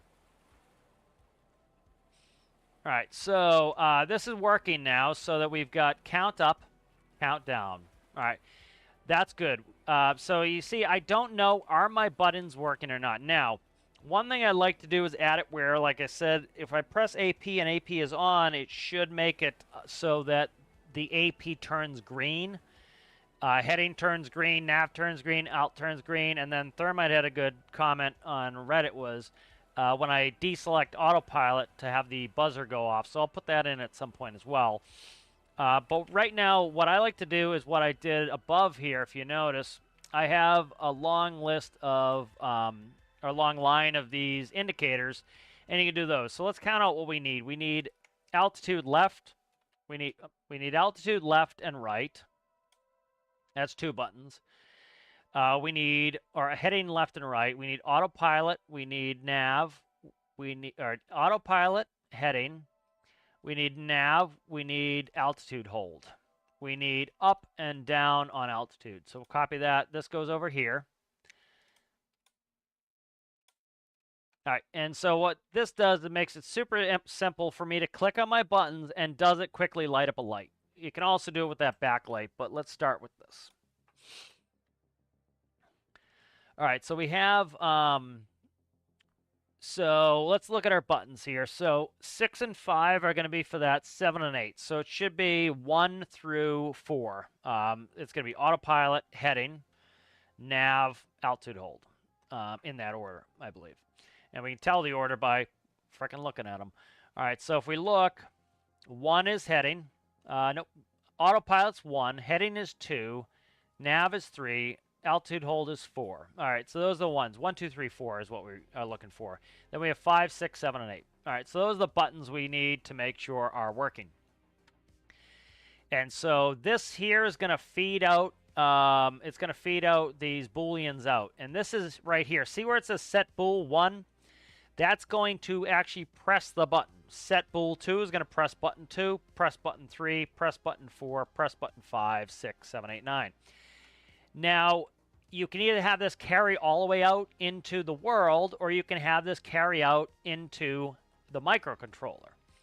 And so, for example, buttons 6 and 5, it goes from the Lua script, and it goes to right here, and then it feeds back into the Lua script with new information. So I'm coming out of the Lua, pressing a button, working it in this logic, and then it's sending my number back over here, which then reads back into the Lua. And then the final section here, you have the touch connected. I got to put a mute button on here so I can cough without having to go through it. And then if you look up here on this panel, I have all these. This is set up for the lights. So real simple there. All right, so let's go ahead and update this. And then I should be able to go in here and do 1, 2, 3. Eventually I'll find 4. Where the friggin' hell are you? It's 4. 4. These are way out of order. I hate that. 5, 6, 7, and 8. All right, good. So that's all the numbers. So now we should be able to spawn this. And as I press these, I know if they work or not. So autopilot, yep, that's a toggle. Heading should also be a toggle. Yep. Nav should be a toggle. Yep.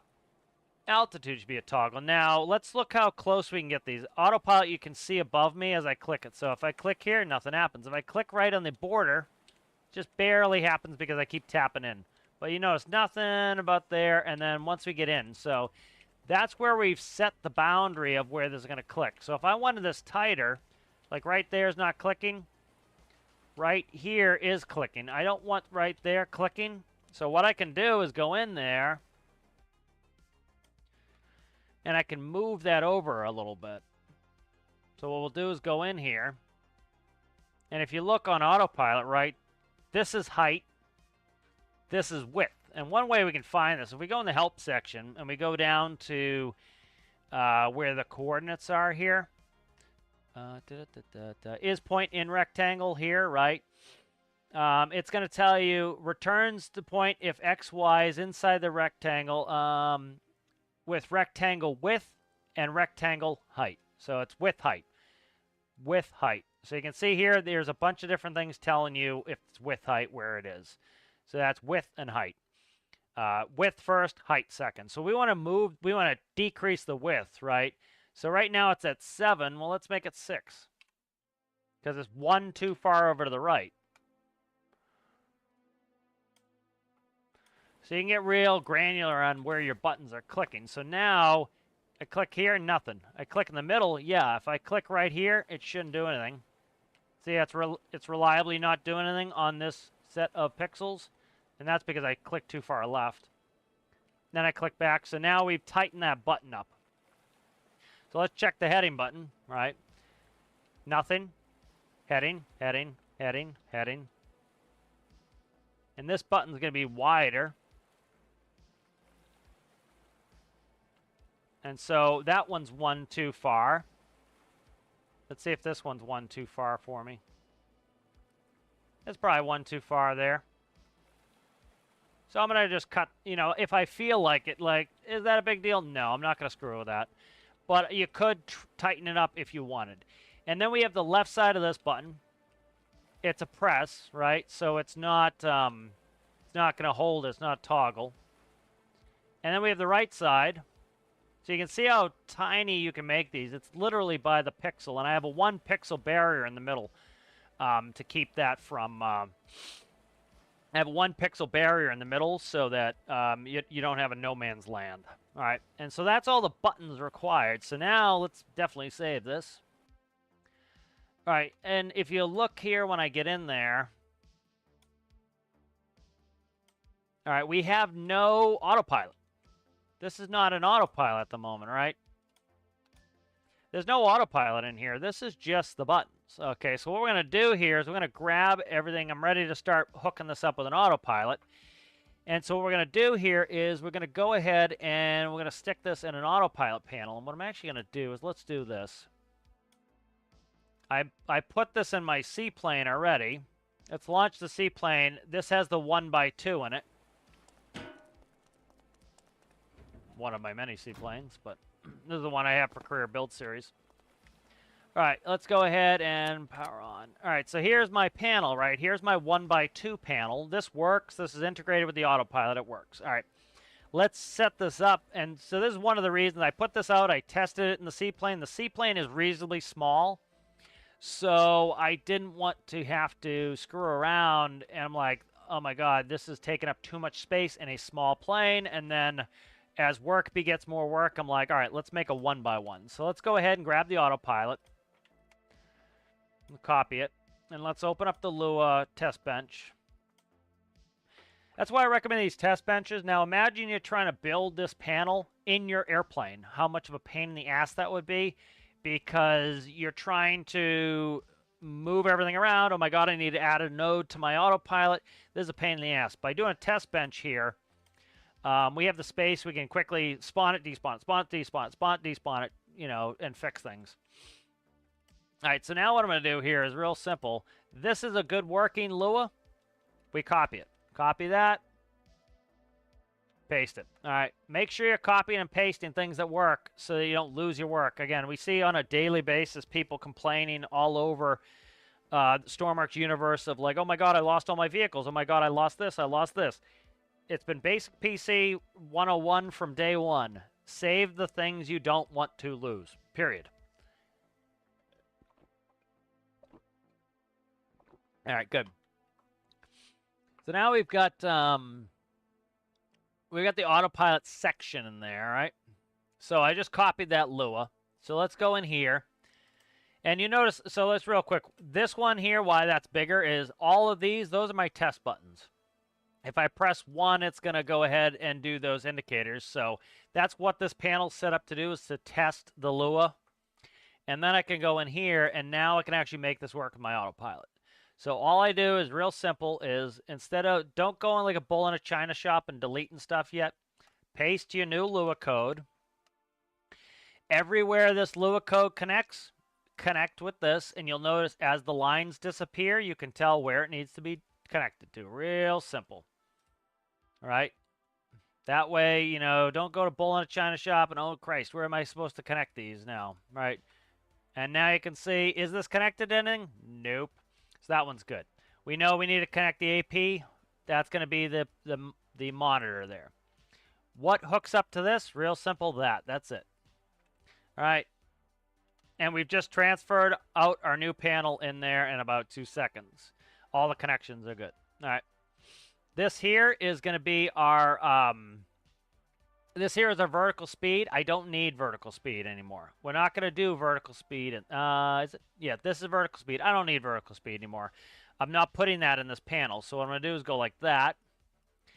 And we could delete all this, or I could leave it in there in case I want to add it at another time. So for example, what I could do is click a function button, and it switches the altitude to something else, or do a separate page, and then I can control vertical speed if I wanted. But what we're going to do is we're going to go ahead and just, for now, we're going to disable the vertical speed function. And now it's all set up here to run. So this should be good. Update that. All right, so that's the actual autopilot hooked up. And we're going to go ahead and copy this. I don't know why I just did that.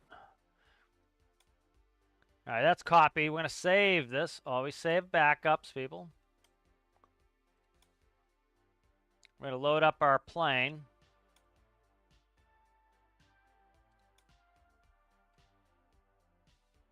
And again, I could, bull and china shop this and put this right on top of the other autopilot and kill every connection I have in the place. Or what I could do, put it in front, and I could just go through and reconnect all the connections, which is what I'm going to do so I don't kill myself. So right there, I mean, give myself extra work. Yaw.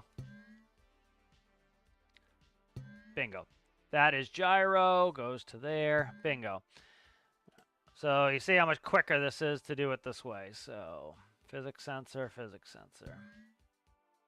C.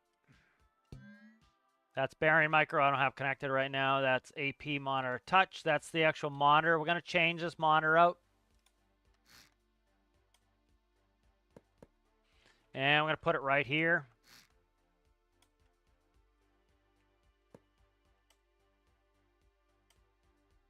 Electricity goes there. Are those disconnected? They are. Let's go like this.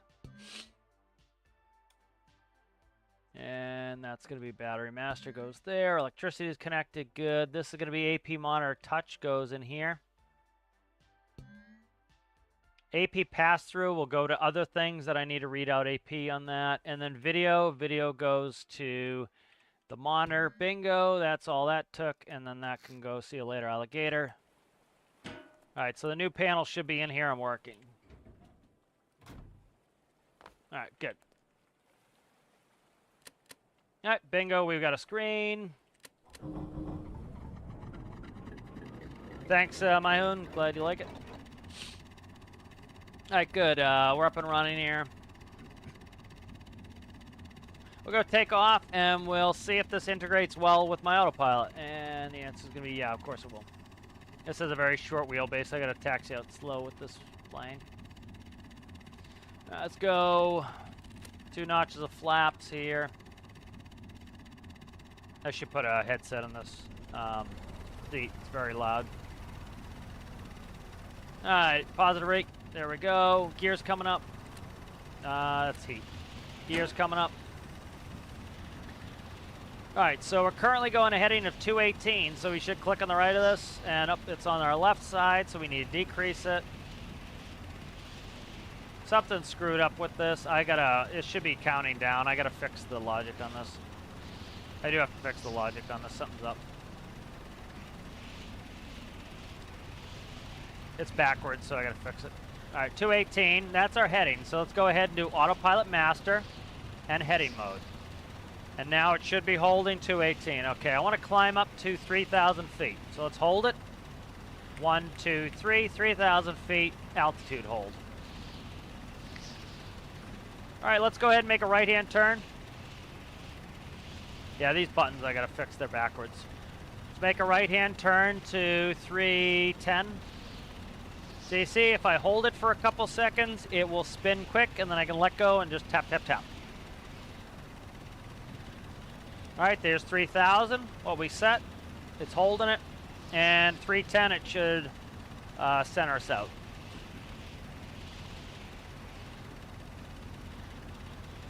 And bingo. So that we got that. So those sections of the autopilot are working. Let's make sure. I gotta get my flaps up. Let's speed up here a little bit.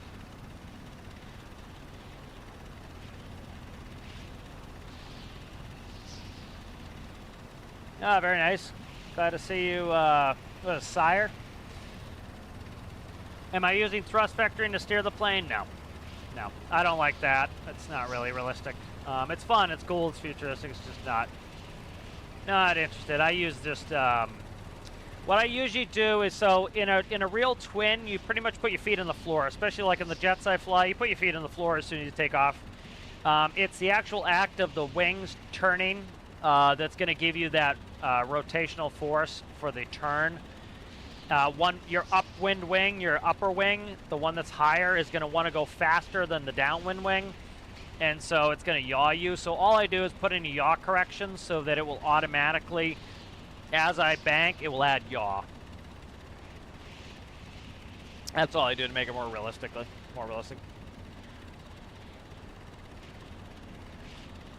Will you leave the circle black next to the heading? Yes. That will stay black.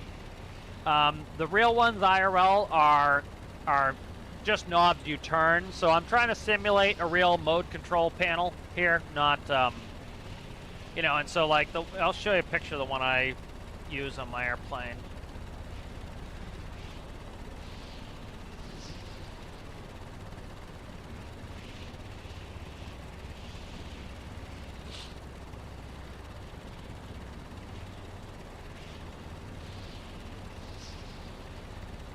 I find the actual good picture of this mode control panel to show you.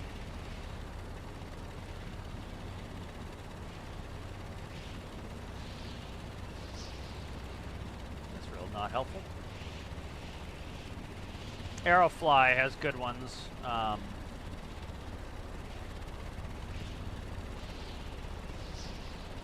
don't see the mode control panel. Okay, there's.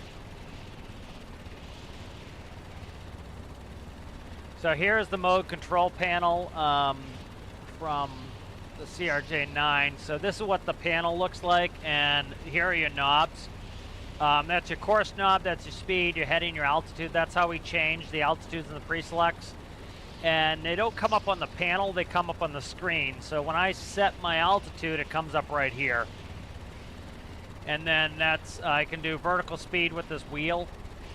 My heading bug is this magenta bug there, and that as I turn that, it will slide around the compass. And then speed is a bug that will go up and down the speed tape. All right, so let's go ahead and do a descent. So we'll start tapping this down. Go down 1,000 feet. Let's go ahead and I gotta switch these buttons. These buttons are backwards here.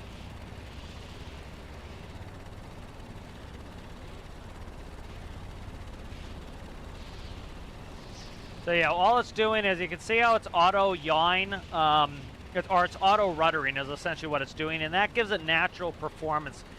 Pretty much, I fly around on my plane all day. I do not touch the rudder until I'm straightening the nose out to land. And then when I'm taking off, as soon as I get off the runway, I take my feet off the rudder pedals, and they go flat on the floor. All right, so there's the autopilot. So the nav function is going to be in a separate screen. I'm going to make an FMS. I'm going to try to make it a one-by-one panel. That's what I'm going to try to do. We'll see. I got to figure out how to be able to select something on the map and then select the coordinates. That's going to be a pain in the ass.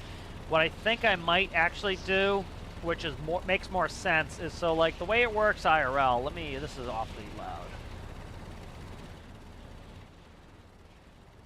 All right, that's better. The way it works IRL is we have a database of GPS waypoints, and then we also have GPS overlays of real terrestrial navigation. And so the what I was thinking of doing is having a combination of both. And so, for example, let's say you have a waypoint. This waypoint is going to be over Dremore, and it's DRE is the waypoint. All right, so that's our waypoint, DRE, right? And on an FMS, which I'll show you what an FMS is with that picture again.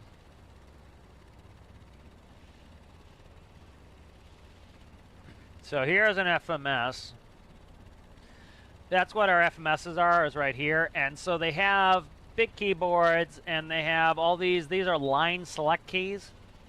And so you have left and right line select keys, and what it's doing is it's selecting a line, right? Makes sense, line select key. And if it's on the left side here, it's selecting information on the left, and if it's on the right, selecting information on the right. And so if I click LS1, it's going to select this. If I click LS2, it's going to select this. If it's LS3, LS4, LS5, LS6. RS1 is going to select this information, RS2, 3 through 6. And so you could tell the other pilot, hey, select LS3 to copy the nav data. All right? And let's say, for example, so one cool thing I can do in this plane is, this is kind of tough to zoom in on, but right here, if you look at this right side FMS, this is the radio page. And so let's say I want to go directly to JFK Airport. I could look up the frequency for the JFK VOR, Or I could type in with my keyboard JFK, and I could hit line select key 3, and it would automatically put the frequency for JFK in line select in this line select 3. And so it would be whatever the frequency is slash JFK. And so I can type in JFK, click on that, it will automatically put the frequency. And now if I want to do one of the ILSs, there is India, India, Romeo, Tango, Hotel is one of the ILSs for JFK, Earth, IIRTH, Earth. And so I could type in India, India, Romeo, Tango, Hotel, and I could click on line select key number LS3, and it would automatically put that frequency for that approach in there, and you can do that. So I would ideally like to make some sort of FMS where, for example, I could type in DRE, and it would put in the frequency for DRE. And so essentially what it would do is you would go in there and you would make a database, and you would go in the map of stormworks, and you'd say, okay, let's make some GPS waypoints right on top of Dremore, or generally it would be a shack for the VOR, but you can have, if it's a GPS waypoint, it can be anywhere. So let's say DRE is a VOR. So the VOR is off center here because you wouldn't want it in the middle of the runway. So let's say the DRE VOR is on Dremore, and it's a shack that's right here, right? And so DRE is right there, and the GPS waypoint is right at the same place as the VOR. And so if I click DRE and I put it in the radio, it would automatically tune the frequency, or I could just put DRE, and inside of the navigation computer I make, DRE equals these pre-prepared coordinates. All right, and then let's say I want to navigate to Harrison, HAR. Let's say HAR is another VOR, and HAR VOR is located here, and that has these GPS coordinates on the right. If I type in HAR, it knows to navigate to here. All right, and then let's say we've got right here O'Neill, O-N-E, right, for O'Neill VOR. And then we have a VOR in the middle of the fishing village. Fox India Sierra is going to be that one, FIS, right? And then I have one down here at FJW, right? And then I have one over here at Clark, CLA, or CKE, something like that, whatever I want to make it. And then I have one here that's at END. All right, and let's say I want to navigate, right, from Dremore to Harrison to O'Neill to FJ Warner to whatever the hell this one's called again, Clark, to Ender. Well, what I would do in the FMS is I would type in DRE LS1. That would put it in line select key 1, and it will put the GPS coordinates. Then the next one would be HAR in line select 2. Line select 3, line select 4, line select 5, line select 6. And so I've just made myself a course to go from here to here to here to here to here, right? And so what would happen is as I get within, say, 0.25 miles of DRE, it would automatically delete DRE. They would all slide up, and it would be, the next one would be HAR. Now it's, this one deletes, that one slides up, and then the plane would stop navigating here and then navigate to here. As it gets within 0.25 miles of here, it would delete this one and slide up to the next one. Delete, slide, delete, slide, delete, slide. So that's ideally what I would like to do, so you can do multi-point navigation with an FMS with a database. So I have to do that. That's going to take forever. Is it outside the realm of possibility you could build the jet you actually fly and make it accurate as possible? I was thinking about doing it. I think it would be neat. I've actually kind of started trying to make more of my... Oh, why am I on fire? I'm on fire. Let's do this. Vehicle damage off. Doesn't really matter at this point, but I didn't throttle my engines back enough. But yeah, I could. I've been thinking about making it. So one thing that's kind of cool is here. I talked about this earlier. Let's go ahead and bring this back to the workbench. So I talked about this a little bit earlier before you got on, Sergeant. So one of the reasons that brought me down this rabbit hole was I started trying to work on modules so that I could get some vehicles out more quickly. Because one of the big pain in the asses, so kind of my workflow is this, right? I build a shell of a vehicle, and this was very much a shell. That's why it's still this purple color. And it doesn't have a full, full-fledged system in it yet. And so real simple, it has a quick startup procedure so I can go test. But the problem becomes is I get my test going and make sure my vehicle works. And then I start complicating the systems. And the problem is it might take me 3 minutes to get started and then go do to get out to the runway to even go do a test. And so one of the things is to do more standardization. And so I started talking like the beginning of this episode of what kind of kicked off this Lua madness was, let me show you my autopilot.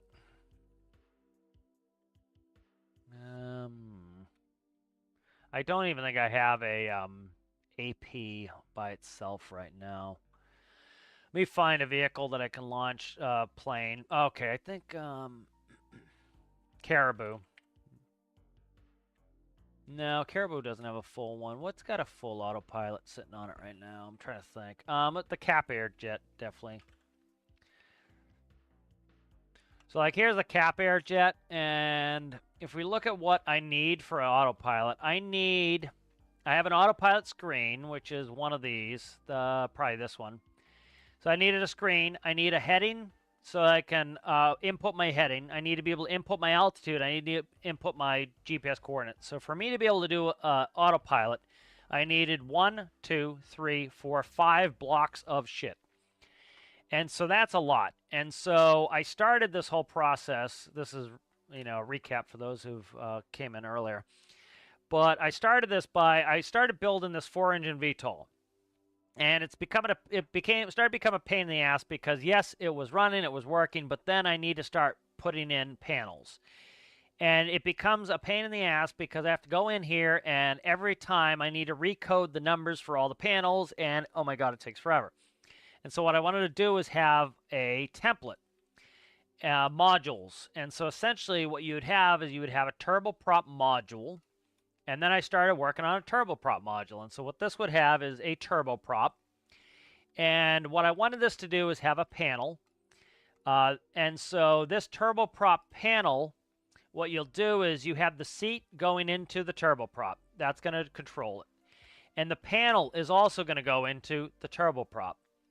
And then this panel here, this can go back to the panels, or it can go to the next one of these modules, and so you could have a twin engine. And then if you had 3, you would go 1, 2, 3. If you had 4, you'd go 1, 2, 3, 4. And then if you had 6, you'd have 1, 2, 3, 4, 5, 6. And then the final engine, they all daisy chain through, it goes back to the panels. And so what the plan was I would have a panel segment like this, and each engine would have its own panel segment. And that panel segment would go up in the ceiling or wherever it's going. And so I said, oh my god, this is going to take up so much space. And so that's what was like, okay, I need to conserve space. Let's go get my autopilot and make that take up a lot less space. So by working on this autopilot panel, right, through the saga of doing this shit. Again, I'm trying to solve problem A, so in order to solve problem A, I've gone and solved problem B, C, D, E, and F, and G, so that I can then go back and try to solve problem A. So that's what where this is going. And so that's what started this Lua Palooza, was I was like, okay, so in order for me to do an autopilot, I need to have a screen that has 6 buttons on it for my autopilot. Then I need to have a 1x1 keypad, another 1x1 keypad, and a 2x1 keypad to run my autopilot. And I said, oh my god, that takes up so much space, especially for a small plane.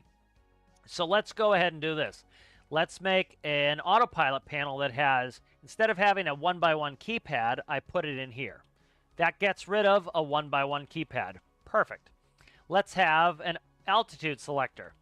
That gets rid of a one by one panel. So we've cut the panels down. And so by making this 1x2 autopilot panel, I've cut down my panel layout from 1x3 to 2x1. And then I said, okay, well, let's make it even smaller. And that's what today was all about, was let's get that down so that I essentially have a 1 by, what was it again? 1, 2, 3. A 1x3 controlled by a 1x1. And so now we've deleted out 2 more 1x1 spaces, and all that's taken up in one spot. So that was the whole reason I kind of went into this this arduous task of doing this, was to try to cut down my panels so that, for example, if I make a small plane, I've now got my panels much, much, much more compact. Stand by, I got to cough again. So the other thing I could do here too is I want to get into that flight management system panel, and that's going to take the place of my bearing panel. And so my bearing panel here, you have the bearing going to the point, you have the distance, the time. These are all things that are in an FMS. I can go on my FMS pages and I can actually look how long is it going to take me to get to this waypoint, how much fuel am I going to burn, all that shit. And I can press these click buttons, and it's a multifunction panel. I can click through it. And so that's what I want to work on for my FMS panel, is that'll be another panel that can go on my airplanes, that I can go ahead and select in nav waypoints for navigation. And then when I click my nav button, it will navigate to those waypoints. And that will be a separate panel. And the benefit of that will be, it will be multifunction like this. And so what I'll be able to do is, okay, I'll do, and it'll have those line select keys I was talking about. So I will go ahead on the map, and I will say, okay, I want to go to DRE. All right. And so I got to figure out either a way to type in DRE, or what I can do is go to a database. So I'll go to a database page. Let's say page 5 is the database. And I see DRE, and I click DRE. And then DRE will pop up on page 1 in LS1. Then I'll go to the database page, and I'll go, okay, I want to go to DRE. Then I want to go to HAR. Then I want to go to ONE. And then I want to go to FSI. Then I want to go to FJW. Then I want to go to CKE. Then I want to go to END. All right. And so I put in all of the waypoints that I want. Then I go back to page 1, and my waypoints will be lined up. All right. And so the way it works in my plane, let's bring up a picture of that again, is, so say we have DRE as the top waypoint, then we have HAR, and then we have ONE. Okay.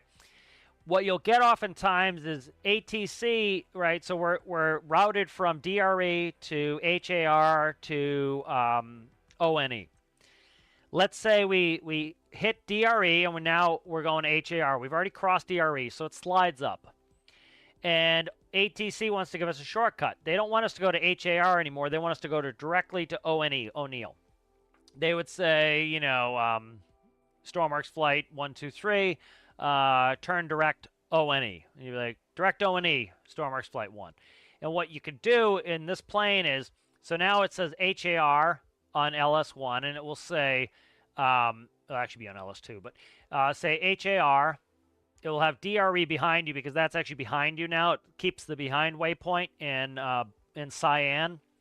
The next one's going to be magenta, and then the one you're going to next is going to be white. And what you would do is, to go to ONE, you would click on LS3, and you would put it in LS2. So you click on it here, it would show up. You click on LS2, it would move the stack up, and it would delete this one and replace it with this and move the stack up.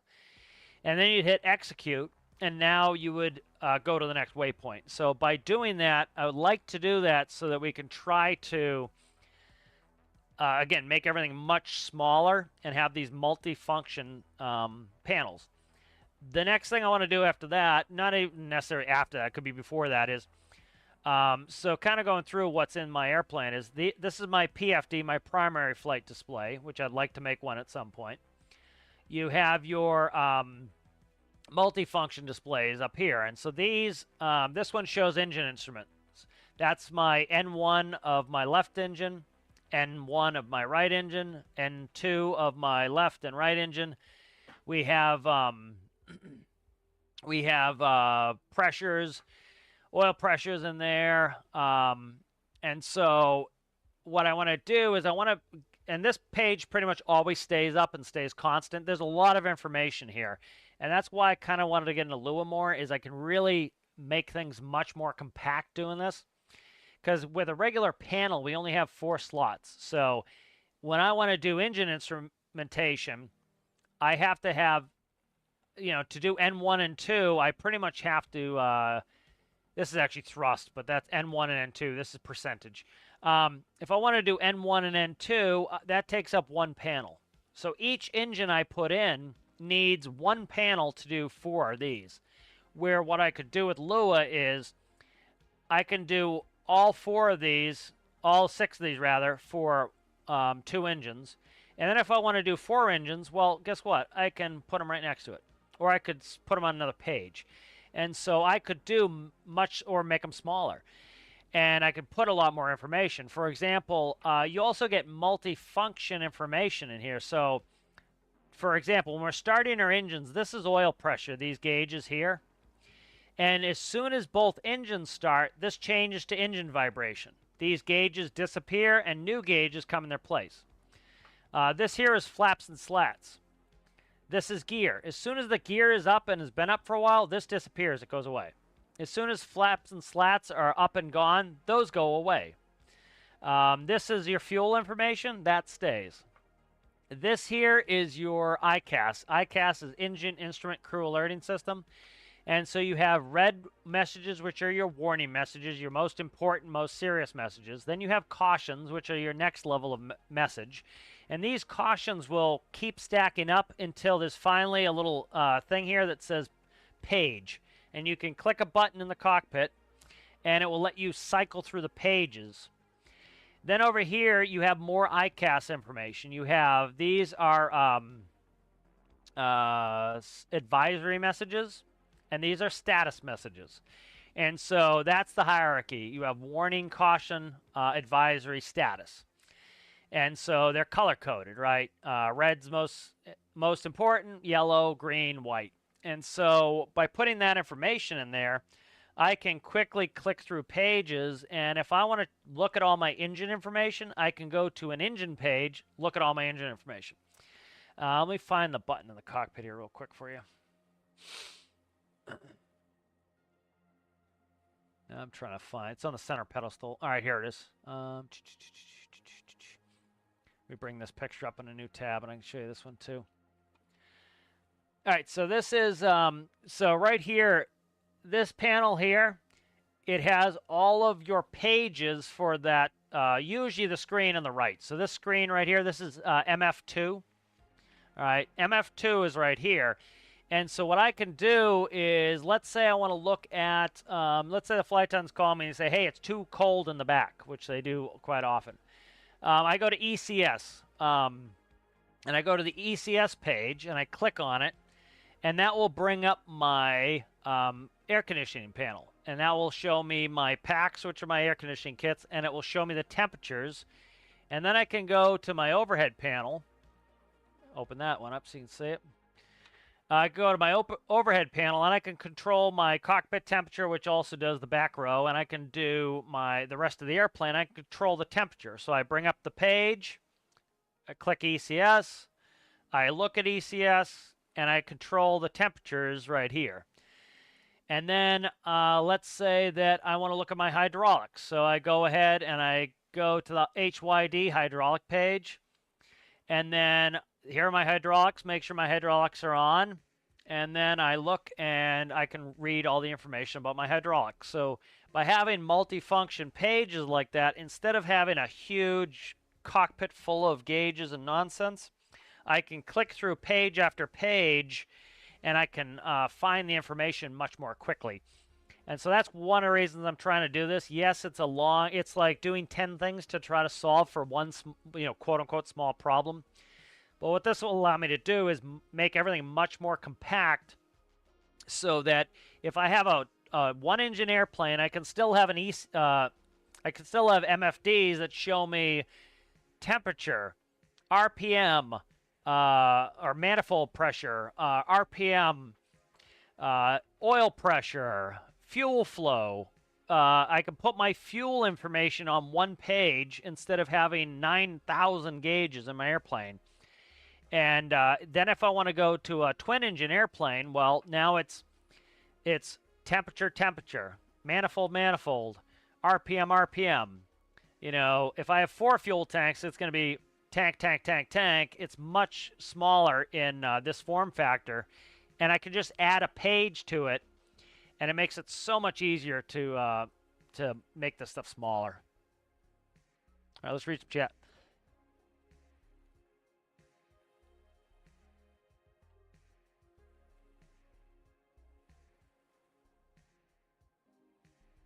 All right, let's go ahead and let's see. So, yeah, so back to Sarge's comment about building the plane I fly. I could do most of the systems. It's actually kind of cool. So if we look at the turboprop module that I started making, if you remember, I started doing this with my trains using the actual pressure update. And so what I've actually done is, let's rip this shit apart for a second here. If you look inside my engine here, I've actually added a lot of cool systems that simulate some of the systems IRL. And so, for example, we have hydraulic pressure. And what it's doing is the engine is turning a hydraulic pump. My God, the camera. And so the hydraulic pump is, let's just delete this shit out of here. So this is where the engine power comes in, right? And it's turning this impeller. And we have 2 tanks. All right, one tank has slurry. It says hyd for hydraulic. And this one is also slurry, right? And so what happens is, actually, I've made a test bench to show this. This is pneumatics hydraulics test. So this is actually showing what I'm doing in the engines here. So if you look, instead of having an electric pump, you have the engine input into an impeller. This is pneumatics, right? So what you do is you take in air and you compress it. And if we look at this tank, our pressure is at 0.99 atmospheres. It's at atmospheric pressure. And if I turn this on, this motor, like we turned our engine on, you notice we build up pneumatic pressure. And so real simple, engine running, pneumatic pressure on. And that's how it works in jets and turboprops, right? You take bleed air off of the compressor, and you can use it to do things like start other engines. You can use it to do anti-icing, where you heat up the wing so that you don't accumulate ice. You can use it to inflate boots for de-icing purposes. And so we can use pneumatics with the pressure update, right? We shut this back off, right, 0. What's going to happen? The pressure drops, right? The engine shuts off. We lose our pneumatic pressure, okay? Good. So we can use that for any pneumatic systems we need. So real simple. In my airplane, we start the APU. The APU provides electricity through a generator, and it also provides bleed air, which allows us to start our engines, because we start our engines with air. And so what happens is when we start the engine, we press the start button. It opens a valve that lets the bleed air come from the APU and start blowing the blades of the engine in the compressor section. And the engine starts speeding up. And as the engine speeds up to a certain percentage, 20%, we increase the fuel. And now we have compression, and we have fuel, and we have spark, and we have ignition. All right. And so real simply, for example, I had to deal with this last week. I had a day where my APU was broken. So guess what? They had to take a cart on the ground that blew air into the airplane to start the engine. And so I can simulate that with the pressure update. The other one's hydraulics. So if we look, we have a fluid tank full of slurry. And it's at 26 atmospheres. We also have another one over here, 26 atmospheres. I go ahead and I go start my motor. It's coming out of this tank. It's decreasing the pressure because it's getting rid of some of the fluid, and it's forcing it in here. And you notice the pressure has gone up. And so we can use this to simulate hydraulic systems. For example, in my airplane, the ailerons, the ailerons are hydraulics. The what else is hydraulics? The elevators are hydraulics. The rudders are hydraulics. I need hydraulics for my brakes. I need hydraulics for my nose wheel steering. So there are a bunch of systems that I need hydraulic pressure for. So really simply, you put this in where if my engine's turning, it's giving pressure. That pressure readout, if it is above a certain amount, I can, my steering will work. If it's not, my steering will not work. If the pressure is above a certain value, my ailerons work. If it's below a certain value, my ailerons don't work, just like real life. And then we go ahead and we shut down an engine, right? Bingo, we lose hydraulic pressure. There goes the pressure. So it's a real simple way to be able to simulate some of these systems. You know, in my airplane, we have both engine-driven hydraulics and we also have electric backups. So, for example, you would put a system like this with an electric motor that if the engine dies, you have an electric backup to keep your hydraulic system running. So I have, we have 3 hydraulic systems in my plane, and they have 3 backups. Not really 3 backups. System 3 is an electrical system. It only is an electric pump. 1 and 2 are engine driven, but they also have an electric backup. So, for example, the likelihood that we have a full hydraulic failure in my airplane is almost infinitesimally small unless we lost all power. Lost both engines and lose all electrical power.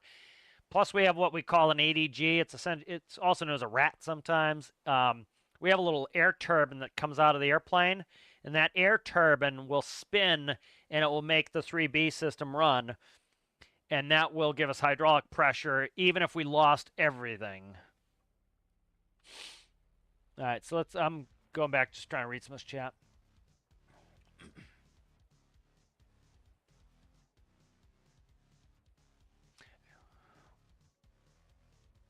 Yeah, Sergeant saying, I get the microcontroller nightmare. My ship is a master of dials because there's 5 steam generators. Yeah, and that was what I'm trying to do is like, I don't have a ton of time to play anymore. So what I'm trying to do is really cut down.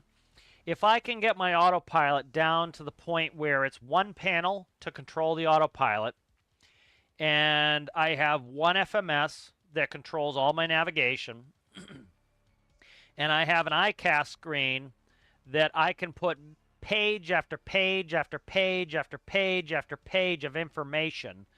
For example, I can go to the engine information panel page, and I can see whether I have 1 or 4 engines. I can see all of their RPSs or RPMs or manifold pressures or whatever they are. That makes it really super simple for me to be able to put it in any airplane and have it work. And then I can click to the next page, and I can see my electrical system, and whether it has 1 engine producing with 1 generator, or it has 4 engines with 4 generators, and an APU, so you have 5 generators, I can still look at it on 1 page. That's something that's why I want to do that, because it's a pain in the ass for every one of my planes. You get to the point where you're like, oh no, I have to work on the panels. This is going to take forever. And so I'm trying to kind of streamline that. Yeah, VOR ILS would be cool. I've been kind of trying to do some of that a little bit.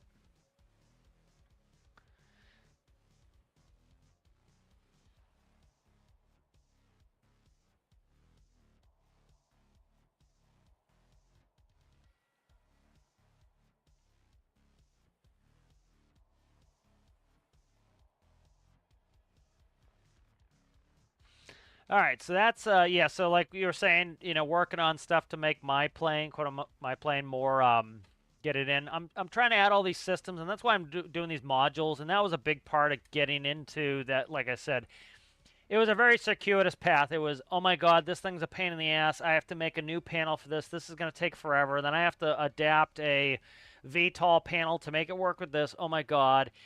Let's make a module of this. Then I said, oh my God. And part of the oh my God here was this. I'll show you on the turboprop. You know, I was trying to make this modular where, for example, this was going to be the starter panel for my turboprop. It had a number 1 start, number 1 fuel pump, number 1 gen, number 1 hydraulic. All right, that's one panel for this turboprop. That's still going to be way too much. And so, and then I needed all of my information. So I need power, I need condition, I need ITT. And so each engine's going to need 2 panels, right? I'm going to have 4 engines, right? I'm going to need 8 panels just to start and look at the information of the engines. And then I pulled my hair out and said, oh my God, this is going to take me 1,000 years. Because one thing is I'm making these too old school. Like more modern aircraft, you go to start and the engine does everything for you. It adds fuel. It turns. So this is kind of a sequence of a starting of a turbine engine, right? Mine is a little bit more, my plane's a little bit more old school. So what we do is we press the start button. I'll go through it and I'll show you the screens too. You can see that too if you're interested. I could bring up Flight Sim at some point. I've shown it in Flight Sim before. I'm trying to bring up the screen so you guys can see it. All right, so to start my airplane, right, I have to go and I don't do it. The FO does it, but reaches up and he presses the start button on the number 2 engine. Okay, presses and hold. You're supposed to press it and hold it till the light turns white. Now, what is happening? All right, you can actually go through the pages and you can see what is happening when this goes on. So if you notice the APU, that's starting, but the APU is on. Okay, the APU is producing pneumatic air. If you look at the bleed air panel, it's in auto. That means it should automatically control itself. Okay. If I go to manual, I can then go over here and I can manually control my bleed valves. But generally, you leave it in auto and it should work on its own. All right. So to start an engine in my airplane, you go ahead, you reach up, you press and hold the start button until it turns white. What that does is it lets air from the APU come through some valves. And let me see if I find the page. Might be in this Aerosoft tutorial stuff. Trying to see if it has MFD panels for starting. Trying to see if it has the... it's starting to show some of these panels. I'm trying to see if I can find them.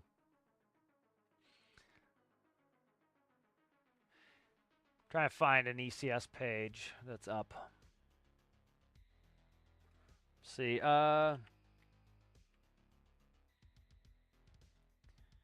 I can find you an ECS page, I can show you. There's one, but it's not very zoomed. All right, here I've got one. This one's good. I can show you this one. Yep, let's click on it. That's not great. Trying to find an ECS page that's zoomed in so I can see. But yeah, that's kind of the impetus on doing this is like if I can get in there and get some of these pages visited, it makes it so much easier. Okay, this is good. All right, so right here, this is my ECS page. So again, I use that panel down the bottom to click over. Right here, I click ECS, and I get this page on my right screen. And so this shows you a ton of information. So that's the temperature in the cockpit, selected or actual. So I've selected 22 degrees. I'm getting 20 degrees. Cabin, selected actual. I can manually control the valve, and that's the temperature the pipe is showing. So this is what's in the pipe. This is the ram air. So air comes in from the tail, and it goes through here, and it will add ram air from outside. Pack is the air conditioning kit. This will do the whole back. This one will do the cockpit and the back row.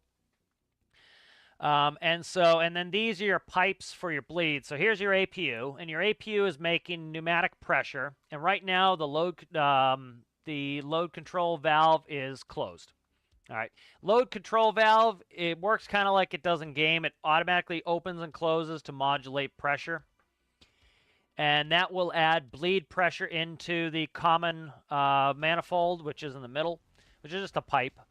And you see we have 54 psi. Here's the isolation valve. The isolation valve isolates the left side from the right side, okay? And so the isolation valve is closed, and the APU load control valve is closed because the engine valves are open. So you can't open them up all at the same time because you'll have so much pressure coming from the engines, it will destroy the APU. So you don't want that. And then you want to isolate the left side from the right side. So right now, we can tell by this, the left engine and the right engine are running. The isolation valve is closed. So the left engine is running pack 1. All right. The right engine is running pack 2. The right engine is making 54 psi, and the left engine is making 54 psi. Okay. And so let's say that we had the engines off, right, and we had the APU on. Well, this valve would be closed. This valve would be closed. The isolation valve would be open. The APU load control valve would be open. Pressure would be coming from the APU up this way into the pack and running air conditioning on the ground. It would come up here, and it would run the pack air conditioning on the ground. Now, when we go to start, it's going to shut off the packs to save air pressure to be able to start the engine. So when I go in there and or the FO starts the engine, they click this valve, they click the starter, it's going to turn white. It's going to automatically go ahead and make sure the isolation valve is open, the load control valve is open. It's going to make sure this engine valve is closed. It's going to shut off the packs, and air pressure is going to come from the APU. It's going to go over here, and it's going to start this engine. It's going to start blowing this engine and making it so that it starts to spin. Now, once we get enough compression, we're going to look at our N2, and once our N2 gets to 20%, that's our compressor section of the engine.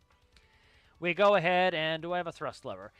This red tab here, it locks the thrust lever above shutoff. So what will happen is, once we hit 20% N2, you pick up the red lever and you push the thrust lever up.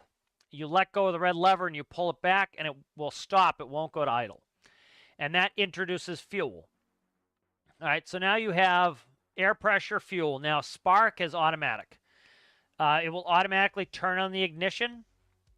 And then once it hits a certain percentage, I think it's, what is it, 60? Something like that, 60%, it will automatically shut off the starter valve.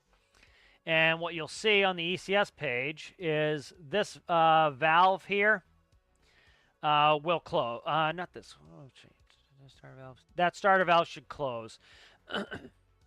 And it's going to close the, and it's going to shut off the starter valve so that the air from the APU is no longer blowing in the engine because it doesn't need it anymore. Now, what will happen sometimes, it's rare, but sometimes you'll get a, I forget the exact verbiage of the message, but you'll get one of those yellow messages and it will say starter valve. And all you do is press stop and it will close the valve for you. And you're good to go. And so that's all automated. The only thing we have to do manually is give it fuel. This is continuous ignition. We don't have to touch ignition. It automatically starts ignition. So a lot of this is automated. Especially, like, you remember how, like, a lot of old planes, they had a flight engineer, because this stuff wasn't automated. You had to do it all. So what you would have had to do is he would have had to open up the starter valve on the engine, and then the APU could then bleed air in there. So he'd have to open the ISO valve, open the starter valve. The engine would start up. At 20, he would introduce fuel. At 60, he would close the starter valve, close the isolation valve. He would have to turn on the ignition manually at a certain point and then shut the ignition back off, and then you'd have a stabilized engine. And then you go through and you start the other engine, similarly.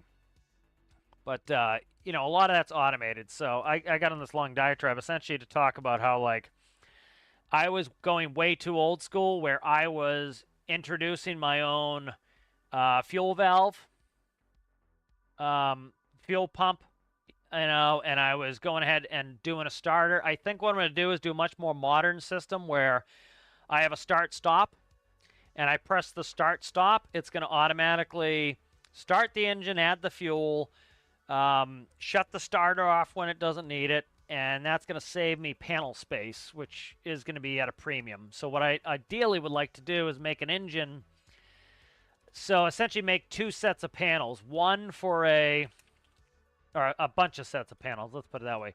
We have a set of panels, let's say it's 3 panels for 1 engine, 2 engines, 3 engines. I don't want it that much, but essentially 1 engine would be, say, 1 panel. 2 engines, 3 engines, 4 engines. So that would be the most number of panels possibly for a 4-engine airplane. You know, I'm trying to cut the panel count down, so that's kind of what I'm working on. All right, let's read some more chat. But you can see how, like, these problems cascade and cascade and cascade, where it makes me so much work, and so that's why I kind of had to run to Lua and get that working.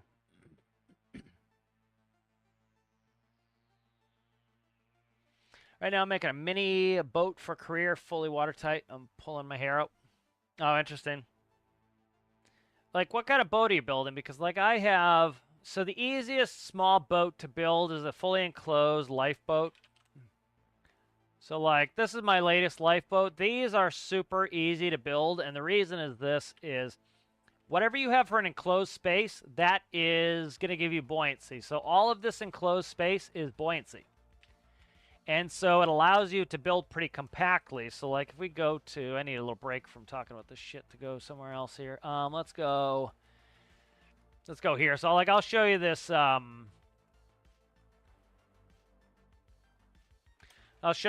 lifeboat there, Sire. You know, I like some old school shit. I really do. That's kind of what's been slowing me down on some of the Lua 2 is like I like the old school aesthetic, but again, I'm trying to save myself time because I want to be able to play the game more, and I struggle to where I get to the point where it's like, oh my god, I got to build all these panels in my boat. It's going to take forever, and this will standardizing this, making some modules will greatly help. But Sire, yeah, if you go in here and you build, so this lifeboat has a lot more buoyancy because it's completely and fully enclosed. That really, really helps. And so, for example, this has a ton of buoyancy because it's enclosed. And so I can have a heavier vehicle here with this nice enclosed lifeboat. If I tried to build the same systems, I'd need a much bigger boat because... you know, I'd have to have a small amount of space underneath the hull. Let me see if I can remember how to run this sucker. But this lifeboat turned in... This is a really good lifeboat. I forget what I made this for. But this thing has... Oh, Jesus Christ. Come on, get out of there, you prick. We go backwards here. Just trying to get out of here in a rush. But this lifeboat is very fast. This thing was a really... This one was a really big step up for me for performance for lifeboats. And I put this on, this was on Tethys. So this lifeboat is actually a really good performer. We're doing 40-something knots, 45 knots, something like this. This one's fast. This one is insanely fast for it. And we're going 52 knots. 53 we just hit. This one, single engine, single prop, 55 knots. It's got a bearing panel, an autopilot. It's got all of the autopilot bullshit in there. And because it's fully enclosed, it's like this thing can handle any weather condition and be fine. It's a great rescue boat because if you look at it, how many seats it's got, 1, 2, 3, 4, so 8 seats for them. You know, so this turned into a really good project. I really like this lifeboat. This turned out well. Go to 100% wind. see, you know, of course you'd slow down in real life, but you can see how it pretty much always, it never rolls over or has issues. It's goofy that it flies like this, but here, watch, we stop it. This thing will not roll over. I'm not going to spawn a fucking tsunami, but, you know, you just do what you do in real life, which a lot of people in game find antithetical is slow down a little bit. So, like, they're like, oh my god, my boat's flying. Like, dude, if you were going 50 knots in that much wind, you would die. So, like, this is about, what are we doing, 11 knots? Like, 11 knots is probably still double the speed you'd go IRL. But, you know, so we can go 11 knots and we can keep trucking in 100% wind, and it's acting pretty normally and realistically. It's not acting super foolish. But yeah, you can't expect to be going 50 knots in 100% wind. That's just unrealistic and insanity. But yeah, so that's what I would work on, Sire, is if you can do a good, fully enclosed boat, that really helps with buoyancy issues when you're making something small. Because you have to really make something big. So, like, you look at... Let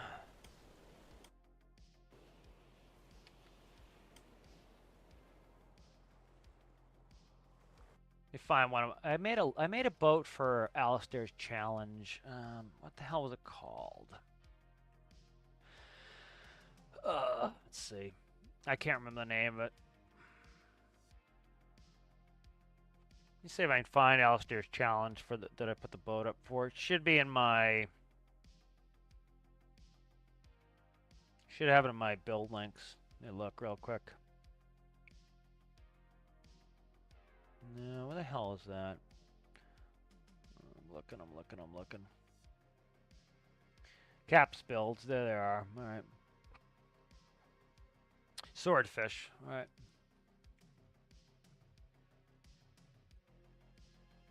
Did I spell it wrong?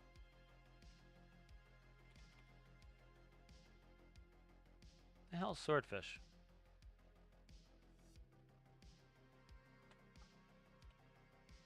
What is going on? Why do I not have the swordfish? Oh, you know what it was? I named it after his challenge. I do that a lot of times, is I don't name it at the end, and I end up naming it after his challenge for his challenges. And so let me look at challenge submission. I should be able to find what the hell the challenge is called. That's challenge questions. Trying to find this one. I don't know if I thought I did put this in for the challenge. I didn't win. Somebody else won.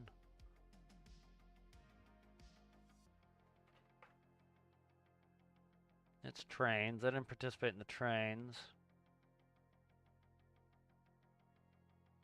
Hopefully, Alistair's been working hard on it. It takes a lot of work to do these videos, but hopefully he gets that mining challenge video out soon. That was fun.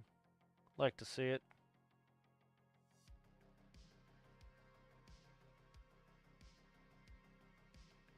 He's been doing challenges for a while now. I'm back quite a ways. I'm back October 2024. Still haven't found the swordfish. There we are. We're getting there now. Alright, what was the name of this challenge? CCB. Alright, it's there somewhere, a swordfish. I don't know what the hell it is. Anyways, I was just trying to find a boat. But anyways, the long story short, you should be able to make a lifeboat that's fully enclosed in a much smaller footprint than another boat. Because, like, you look at my latest CBS boat that I made for this career build series that I'm on now. Like, that's the size of it. So it's quite a bit bigger. And you notice it's got a little bit more capacity, but the whole reason why it has to be bigger is the enclosed volume has to be under the deck here, and so you need to inevitably have the same volume you'd have in that small lifeboat, but then you have a lot more boat on top of it. So that's kind of the point that I'm trying to make with that. So try that. That helps.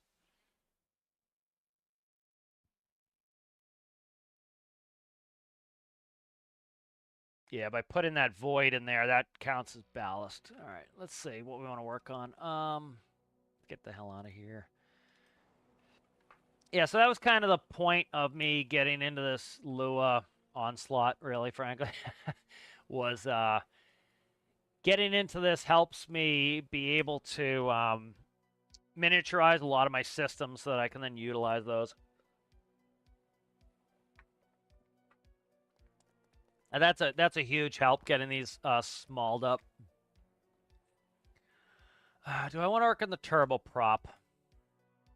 Let's look at that really quickly. I want to look at the turboprop module. One thing I could... Okay, let's do this. I want to do this instead. I'm going to end up in a friggin' rabbit hole, because what I really wanted to play career build series today, and I realized, oh shit, I don't have the stuff I need to modularize this plane. And so to kind of go into the systems again, what I want to do is, if you look at the microcontrollers, where the hell are they? I put them down here, I think. Okay, so piston singles. So you notice we have 2 panels, piston singles. And so essentially what I'm doing is the same system I'm trying to do with my turboprop, and I started with pistons on this before. Essentially what you're doing is, if you have one engine, you would use one of these panels, and then you're all set. You hook the seat to the panel goes to the overhead panels, and then it runs. You want to make it a twin, you essentially go panel to panel. So if you look at the hierarchy here, it goes seat to panel, and then it goes panel to panel. And so essentially one's gonna talk to the other. If I wanted to make a 4-engine, they all talk. And then what I'm trying to do is standardize some of the gauges so that essentially I can go from 1 engine to 4 engines or 6 engines, and it makes it super duper fast and simple for me to do. So what I would do is I just cut and paste the engine in there. I cut and paste up to 6 engines, and then I have an MFD that I'm like, okay, it's 6 engines. I'm going to put in my page for 6 engines. And so what I do is, instead of making all these panels, I would have an MFD page for engine information for a 4-engine or a 6-engine plane. If I have a 1-engine plane, it would be a page I make in Lua. And so that's kind of what I'm trying to get to. So I want to get playing Career Build Series either tonight or tomorrow, or both. And so I want to work on some builds to get this to work. And so this is a build for the Career Series. I started the Career Series over again for 2016. And I think what we're going to work on is that. Because I want to play that. I wanted to get some done on this. I could do some of this Lua at work too when I'm sitting in the hotel. Because like it sucks playing and building on my laptop unless I can really use my mouse. And so like if I'm sitting in the airport just hanging around, which I'll be doing in a couple days for a day, then I got trips. But I can sit and do Lua while I'm at work easily, because I can sit on my laptop and do Lua. It's not a big deal. Building is more difficult. So let's work on some of this long list of shit that I've got to do for career so we can play some career. And so if you remember, I started that career build series for 26, and we had the T-Bis multi-dump or coal car. And the issue we were having was, so the multi-dump, it can dump on the sides. So what happens is these funnels go and it dumps just the side funnels, and it will fall off the sides here to dump at the mill. And then it has these central dumps that will dump straight down for the, what do you call it? For the place right here on the map. So like, oh, screw. So if we go over here, you have this coal dump here where we can sell coal. And so the multi-dumps allows us to push different buttons to either have it dump off the sides or dump straight down the middle. And we had an issue, if you watch that episode, which you should, when it was dumping in the middle, it was hitting pipes, and it was causing it to dump ore everywhere. And so what I want is it to dump very much in the center here. So we're going to fix that car up so we can play some... And I'm going to have to slow down talking when we do that. I'm starting to I've had a sinus thing going on. I'm going to kill my throat here in 2 seconds. So let's fix this up. So this pipe here, I'll do a quick recap of what the TBIS system does. So TBIS is, oh my god, if I can remember what the hell TBIS stands for. It's something, braking information system, because I have TTIS, which is for my trucks, and I have TBIS, which is for my trains.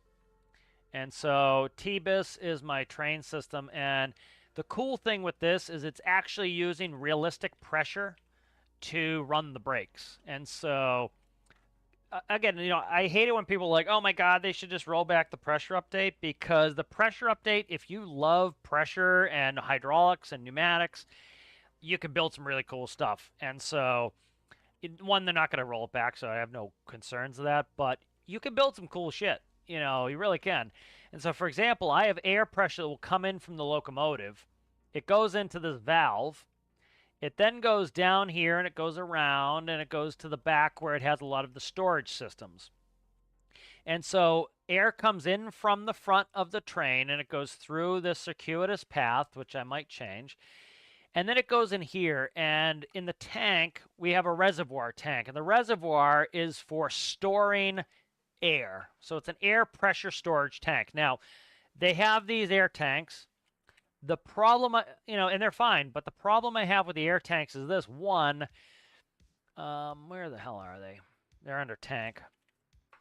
The problem is, if we go to the small tank here, it takes up, it's a 1x2, but you have to then have the hole on the end. So it then makes it, is it actually a 1x3? It might be a 1x3. It's a 1x3. Yeah, it's a 1x3, so it's already a 1x3. Then you have to have the air hose on the end, so now it's a 1x4. And you can only port it on one side, so it is very cumbersome and big. So I like these fluid tanks because air is a fluid, so they'll go in there. And you just put the level to 0. And the benefit of these is it has a port on either side, so you can use either side of it if you want. You can have air go through it, like you can see me doing here. And then it also has pressure reads on it. So I can read the tank contents and what the pressure is at. So the air comes in from the train, from the locomotive, and it goes in here and it stores in the pressure reserve tank. It stores in the reservoir. So when you first start, you have no air pressure or very little air pressure. When the locomotive connects, it pumps a bunch of air into this tank, and now you have air. And now, to understand how train brakes work, I'll bring up tractor-trailer brakes. Because I'm more well-versed in those, and they work similarly to, they work similarly to train brakes. So let me bring up a diagram.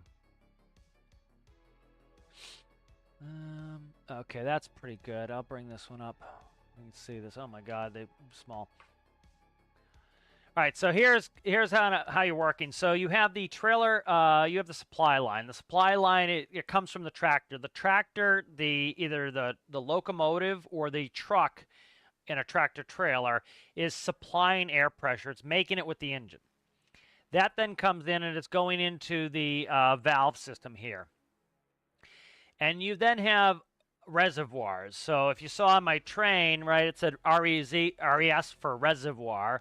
That's just storing air. And so what happens is the air will leak out of the system, or you'll void it out of the system to get water out. And so when you first start up, you need to fill up the tanks in either your car for a train or your trailer for a truck. And so you'll generally sit there for a little while and let air pressure build up in these tanks, and it stores it. And both with train brakes and with truck brakes, they're called fail-safe. So what that means is if they fail in a safe position so people don't get hurt. And what happens is you need air pressure to be able to shut off the brakes. So there's a reason why you can take a tractor trailer and you can park it on a hill and it doesn't roll down the hill into your house. is when you disconnect, the brakes are on. If every bit of air leaks out of the system, the brakes are on. You need air pressure to take the brakes off, okay?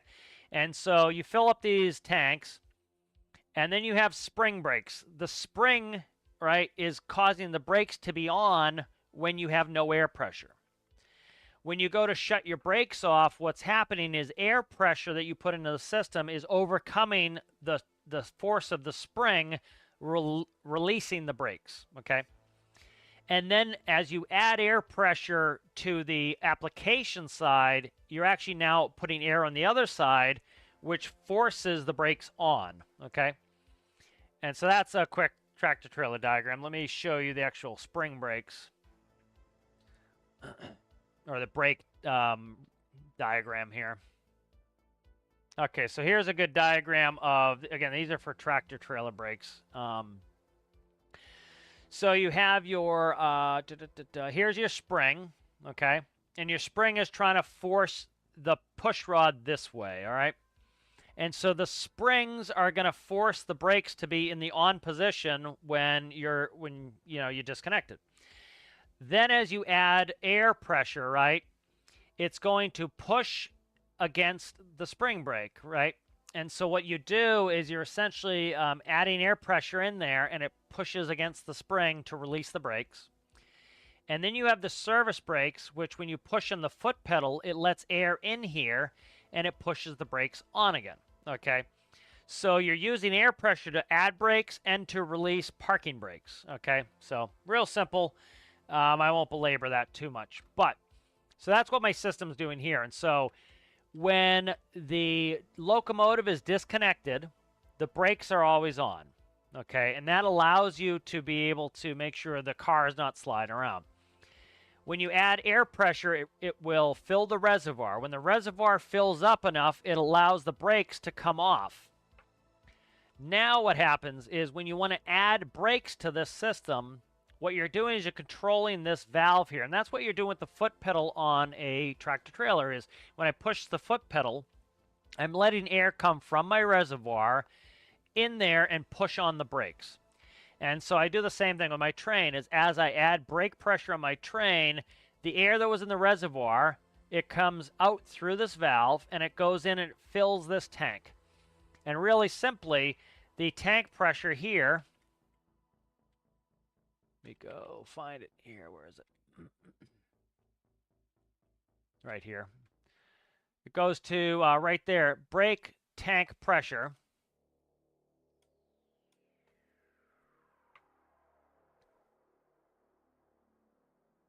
All right, here's brake tank pressure.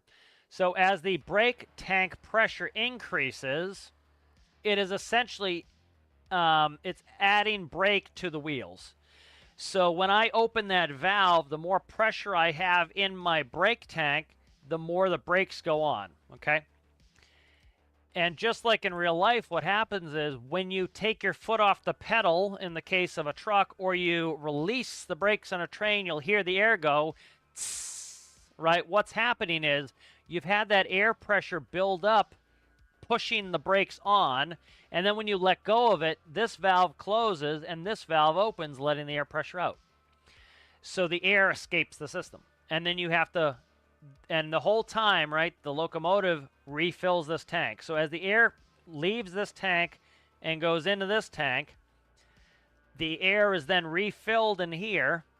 This air escapes, and so you have a closed loop system. Anyways. All right, so let me read the chat real quick and we'll fix this.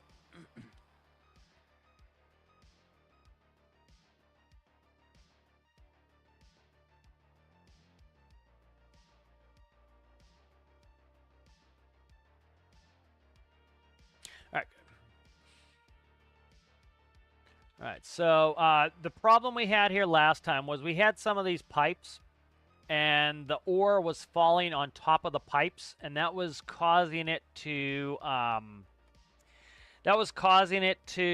end up all over the place, and we were losing ore. It was like landing here, and we were losing ore.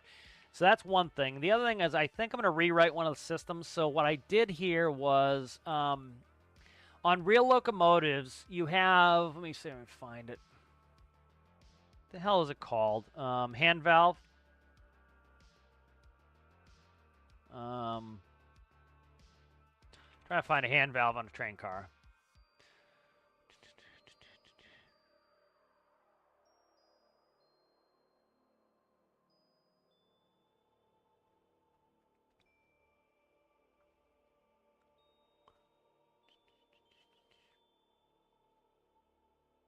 Yeah, so what you essentially do is, I found a quick picture here. I'll just open this up and show you real quick. So you have this valve, and it's essentially putting on, you spin this, and it puts a physical brake on the wheels. And so you do this so that either the locomotive usually has one as well, or the car has a physical brake applied, and then you can turn it the other way and shut it off. So that's what I want to do. Is I had a system on here and I didn't like it. And essentially what it was doing is when I would turn this turn crank, it would add brake so that I could have brakes on the car. And I want to rethink this. And let's see what I did. And so let's look at it real quick. So I've got it going here. It's going to a torque meter. This is the hand valve. And I want to see how I'm doing this. I want to change it. So essentially what I was doing is... All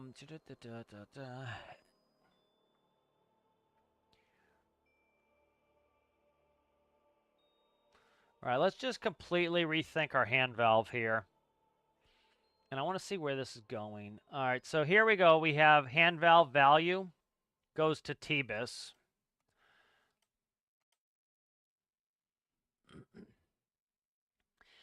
And so let's find hand valve value. And I want to change this. And ideally, if I can put it in here, I'll do that.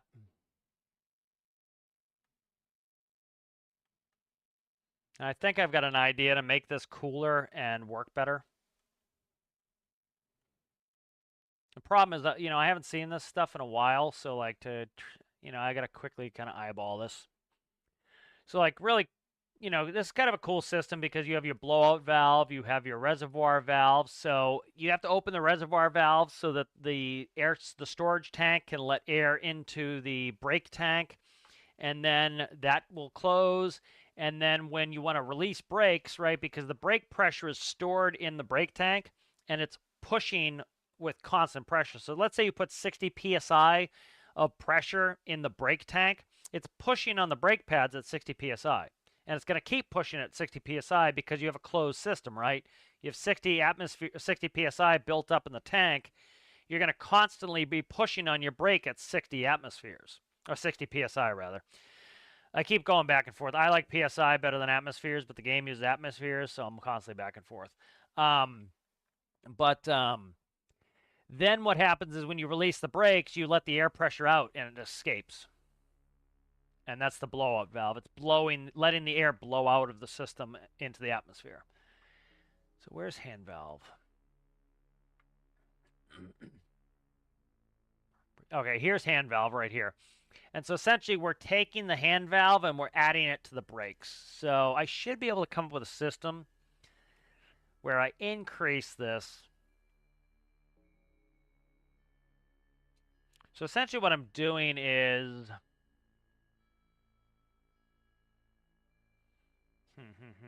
I don't think of the best way to do this.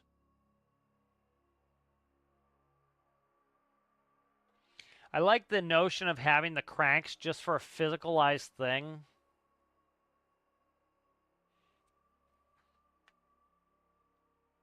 Trying to think of the best way to do this. Let's go ahead and let's make something real quick.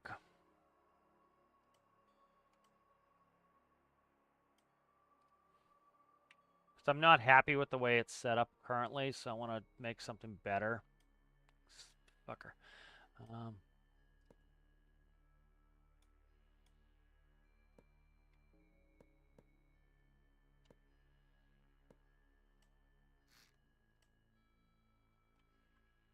All right, so essentially what I want to do is, right, we have a train. It's going to be on either side. And so I need to be able to move the thing both ways. So what I did was a switch. I wasn't happy with that. And what I have in my locomotives is I have a helm because it's actually usually a wheel like this. And so it's easy. You turn it one way, it puts brake on. You turn it the other way, it puts brake off. I don't like that. I'm trying to find something. The crank, it looks the best because it's usually a wheel. And I kind of like the crank. I would really love it if the devs would make like a physicalized crank that you crank it one way, it goes positive. You crank it the other way, it goes negative. Because I could easily use a throttle, but I don't want to use a throttle. And I need to power it. And the train has no power, so it has to be non-powered. Valve I can't use.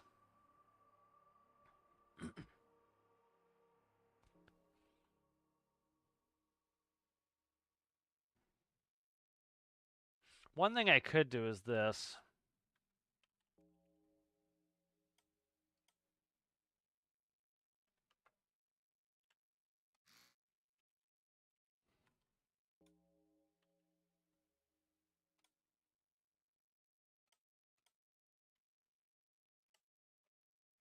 I want to make this physical with like where it doesn't need any sort of mechanical connection. That's important to me.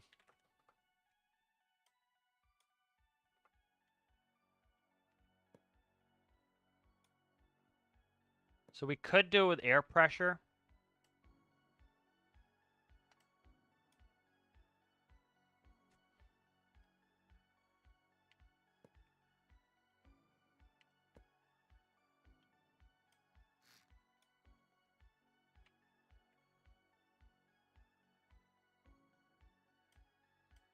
And then I want to get rid of the hand valve panel and make it so that it's always on here.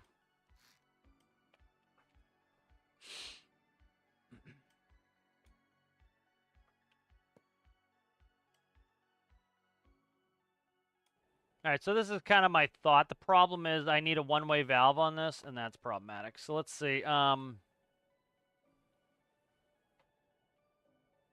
So like we can crank this. If I can ever grab this. And then you see it's building up pressure, but when we let go, it's going to drop the pressure because this doesn't have a one-way valve. A ship steering wheel? What are you talking about? Well, I just talked about that. It's just too big. I could use that. A helm, is that what you're talking about? Problem is the helm's too big, and it's going to be like there's too much bullshit here. Like if it was just a wheel, yeah, that's exactly what I'd use, but it's too much bullshit. I could use like I don't like a control handle because the handle is the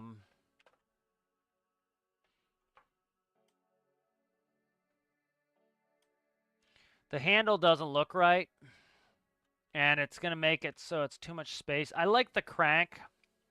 Let's play with the crank. So what I could do is a crank and a valve. That would work. Let's try something here.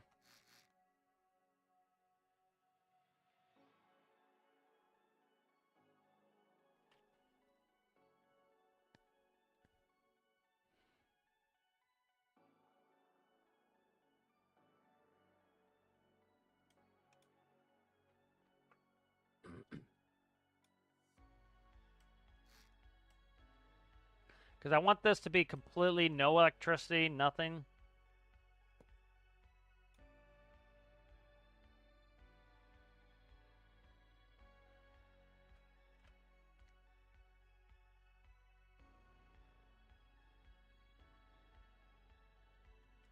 We want it here, actually.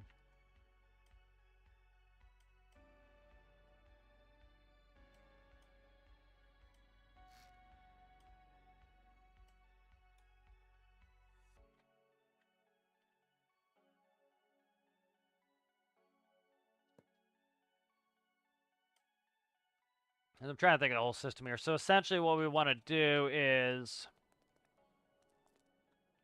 So, okay, so you've stopped the train. Right. Now, because the train is getting disconnected, the brakes are going to be... trying to think. Let me quickly do this. I gotta check this real quick.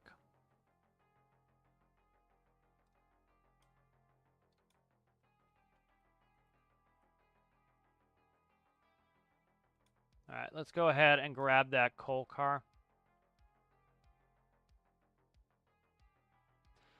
What was that? 1220. That was it. Okay. So one thing I want to test is, are the brakes on or off statically? All right, the brakes are applied. So what we do now is we do hand valve, and we can shut the brakes off. We can take the brakes off, and this is so that I can get in there and like do this shit, push my train, right? And then the brakes don't come back on. If I push that,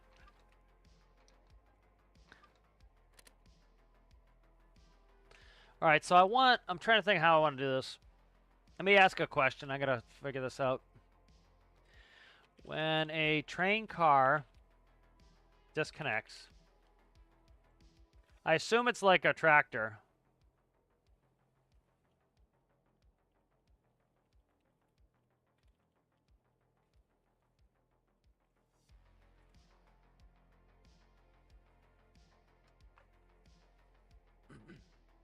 Yes, train brakes are designed with a fail-safe system where if a car disconnects, the loss of pressure automatically triggers the brakes to apply, which is what we want. All right.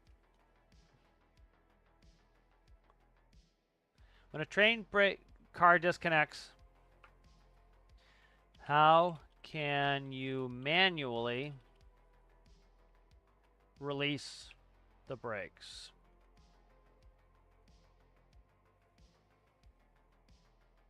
All right, so there's a release rod, bleed rod, on the triple valve to vent air from the brake cylinder, often waiting for a pop sound. Then using the mechanical hand brake wheel to hold the car in place, which involves turning the wheel to tighten. Okay, so that's how they're using it. So essentially, when I spawn this, right, it's like I disconnected the car. It's going to start with air pressure in it. And so this is good. So say we left a train car on a hill, the brakes are on. Okay, it fails safe, which is what we want. And so what's happening is when you disconnect the train, right, you disconnect the air hose, there's still air stuck in this brake reservoir. Okay, and that's got the brakes on. Okay, now when we do, we can pull the, what do they call it? The release rod. It's a bleed rod. Okay, that's going to vent the air. So what I want to do is add a place to bleed air on my train car.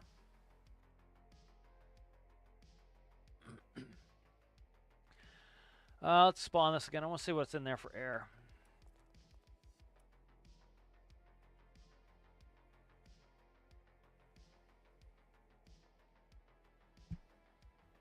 All right, my valve is fully open.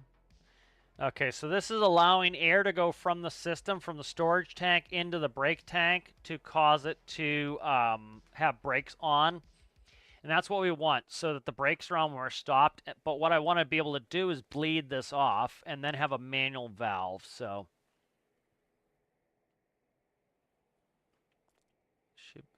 Christ, I don't have space for that. Yeah, I don't have space for that. Because I'd have to have a bleeder here. I can put a bleeder wherever I want. Let's put a bleeder on here. I should be able to put a bleeder right in here. So what's going to happen is I should be able to open up a valve and let air out.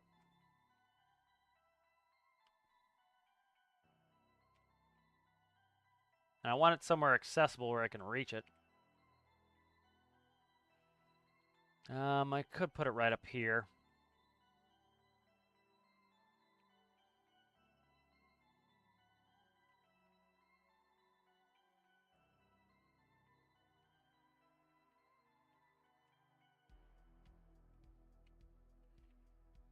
And I'm trying to kind of standardize this so I can put this on any vehicle, and that's kind of why I'm potentially overthinking this, is I want to put this on any vehicle and have it work. So what we do here is we need to kill air pressure.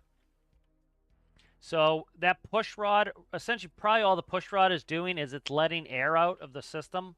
So it's just pretty much moving a valve is all it's really going to be doing anyway, I would say. That makes the most sense to me.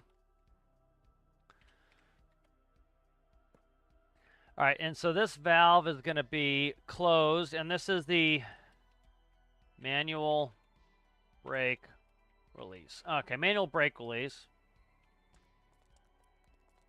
Okay, so we have brakes are on, and if I let the air pressure out, it should shut the brakes off. No, okay.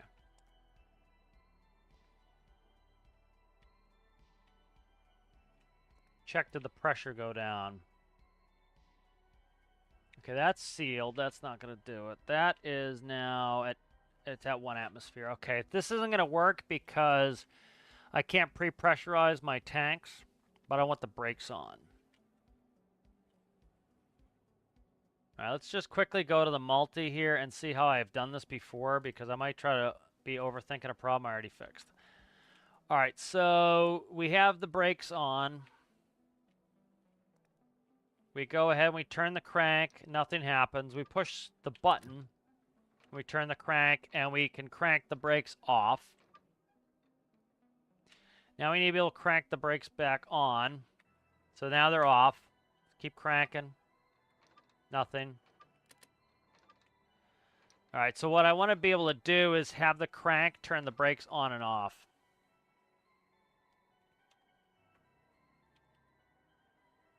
And so one way we can do this is by adding air pressure and not adding air pressure. So let's try with that.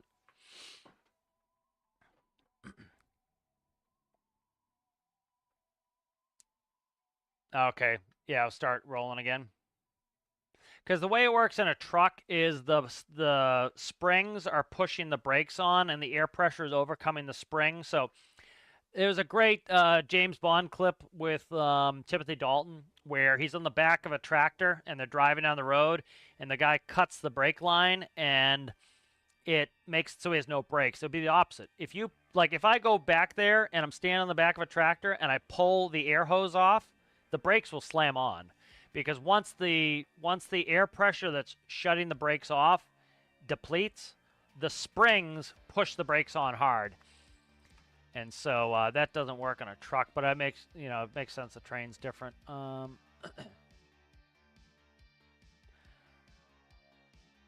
I could put a manual brake on here. That's a thought.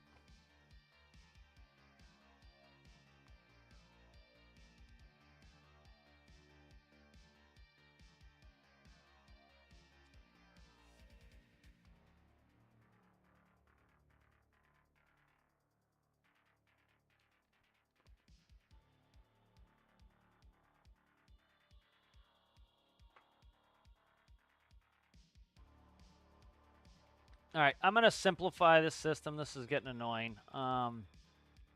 This music's annoying me too. I get to this one playlist, and it starts getting head kicking and annoying, and then I start getting aggravated.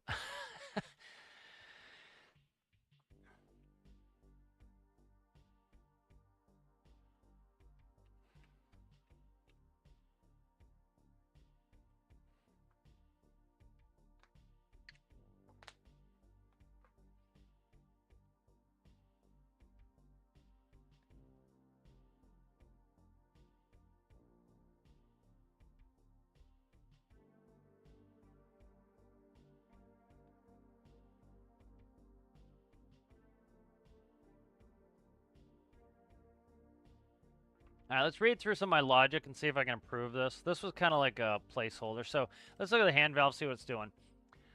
All right, so when... All right, we have hand valve panel, composite 1 and 2. All right, so this is those two buttons we have. All right. If 1 or 2 is on...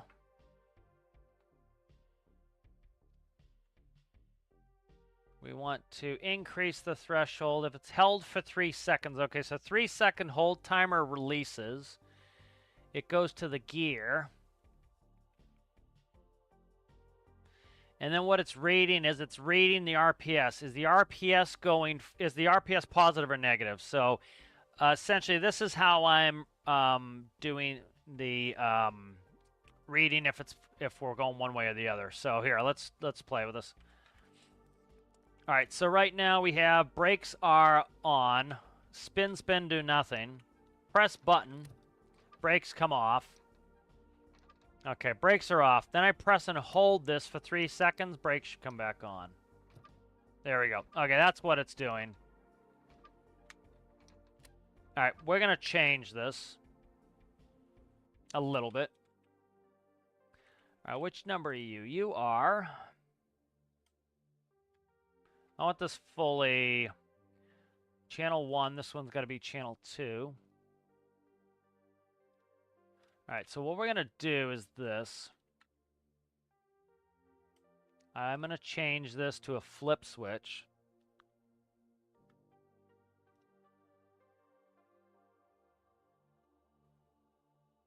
Okay, the reason I know why I did this way was so you can control from either side. You don't have to run from one side to the other. That's fine. I'm going to keep it this way just because I did that so that you... All right, let's see.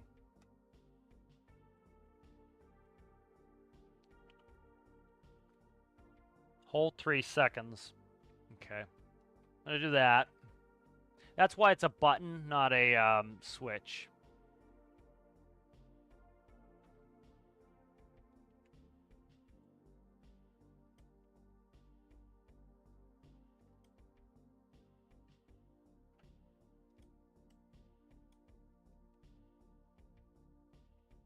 Okay. That's why it's a button, not a switch, is so I can do it from either side, because in real life there's a shaft that goes between the two of them. And so I don't need to push a button, so I need to make it so I can work the button from either side. That's the thing. What's up there, Sergeant? Is he asking, calling me for something? Make sure this is completely darked out. Problem too is that needs electricity. All right, let's play with this here. So the brakes are on. And to get the brakes off, I have to just... Brakes are off. Okay, good. Put the brakes back on. I can spin this. It does nothing. I have to hold this for 3 seconds. Brakes come back on. All right, good. That works. I like that. System's fine. And then it makes it so I can easily add a hand valve and not have one. Which one is it? It's this one. All right, that's better. That will tell me. Okay, so that's good. Okay, so yeah, no spring brakes. Yeah, I'm not as familiar with trains as I am with trucks. All right, so one thing too here is we have these flap doors that open. That's fine. I have no problem with that. What we need, though, is we need a way to get the shit.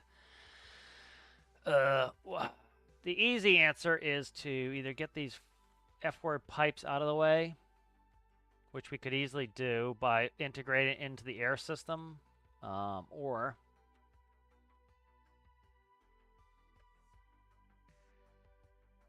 we could go down to one tank here.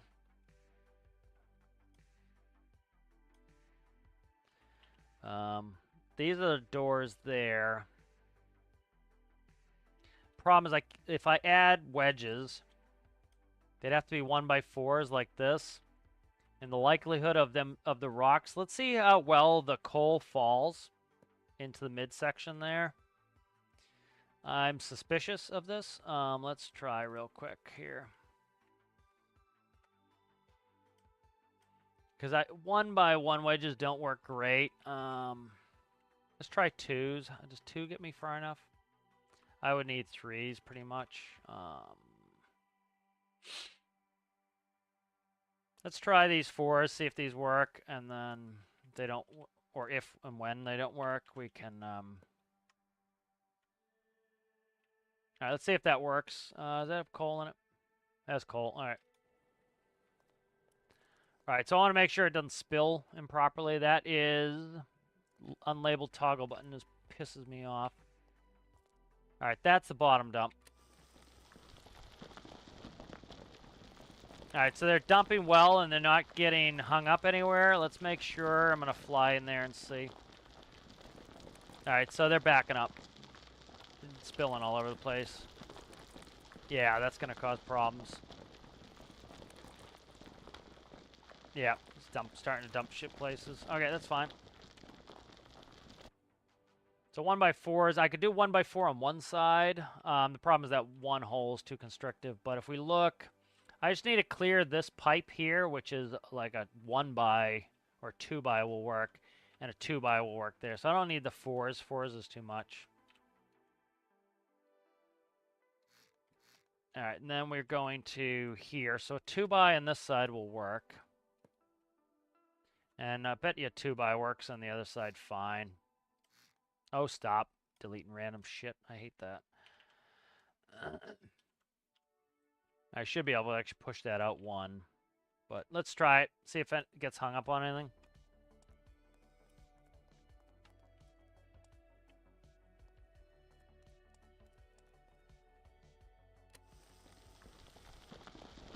Now I want to make sure this isn't getting hung up on anything. That looks good. That looks like it's behaving itself. Yeah, it looks like it's behaving itself. Alright, good. I think that'll work.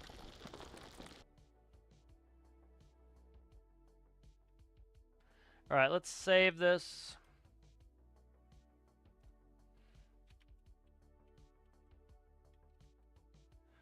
Alright.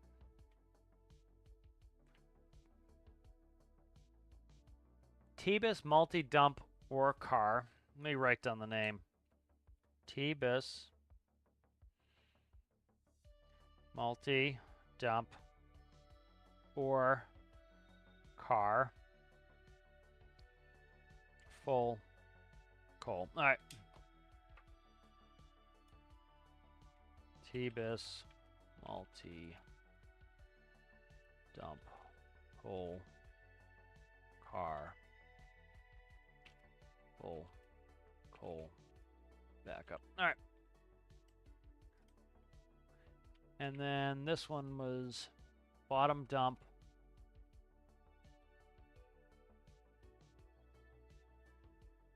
That's fine. I didn't want those really named. Anyways, all right, so that's good. This car works. That's what I needed. I just need to get off there. So that's fine. I didn't really do too much to it. You have a cage brake system, like you can manually disengage the brakes. Yeah, like a tractor trailer, what you can do to cage the brake is you put a rod in the back and you tighten the rod and it will bring in the spring, essentially. But I kind of want it to be pretty realistic.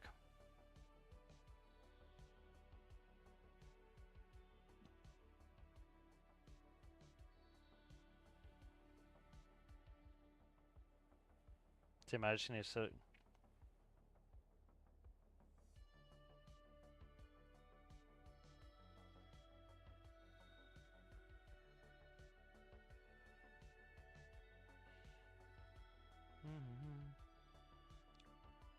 Getting many Reddit messages because I keep going to the 7 days to die. 7 days, you know, one thing that I think is great with the stormworks Reddit, we can thank Thermite for, is if you put in shitty pictures from your phone, it will get deleted.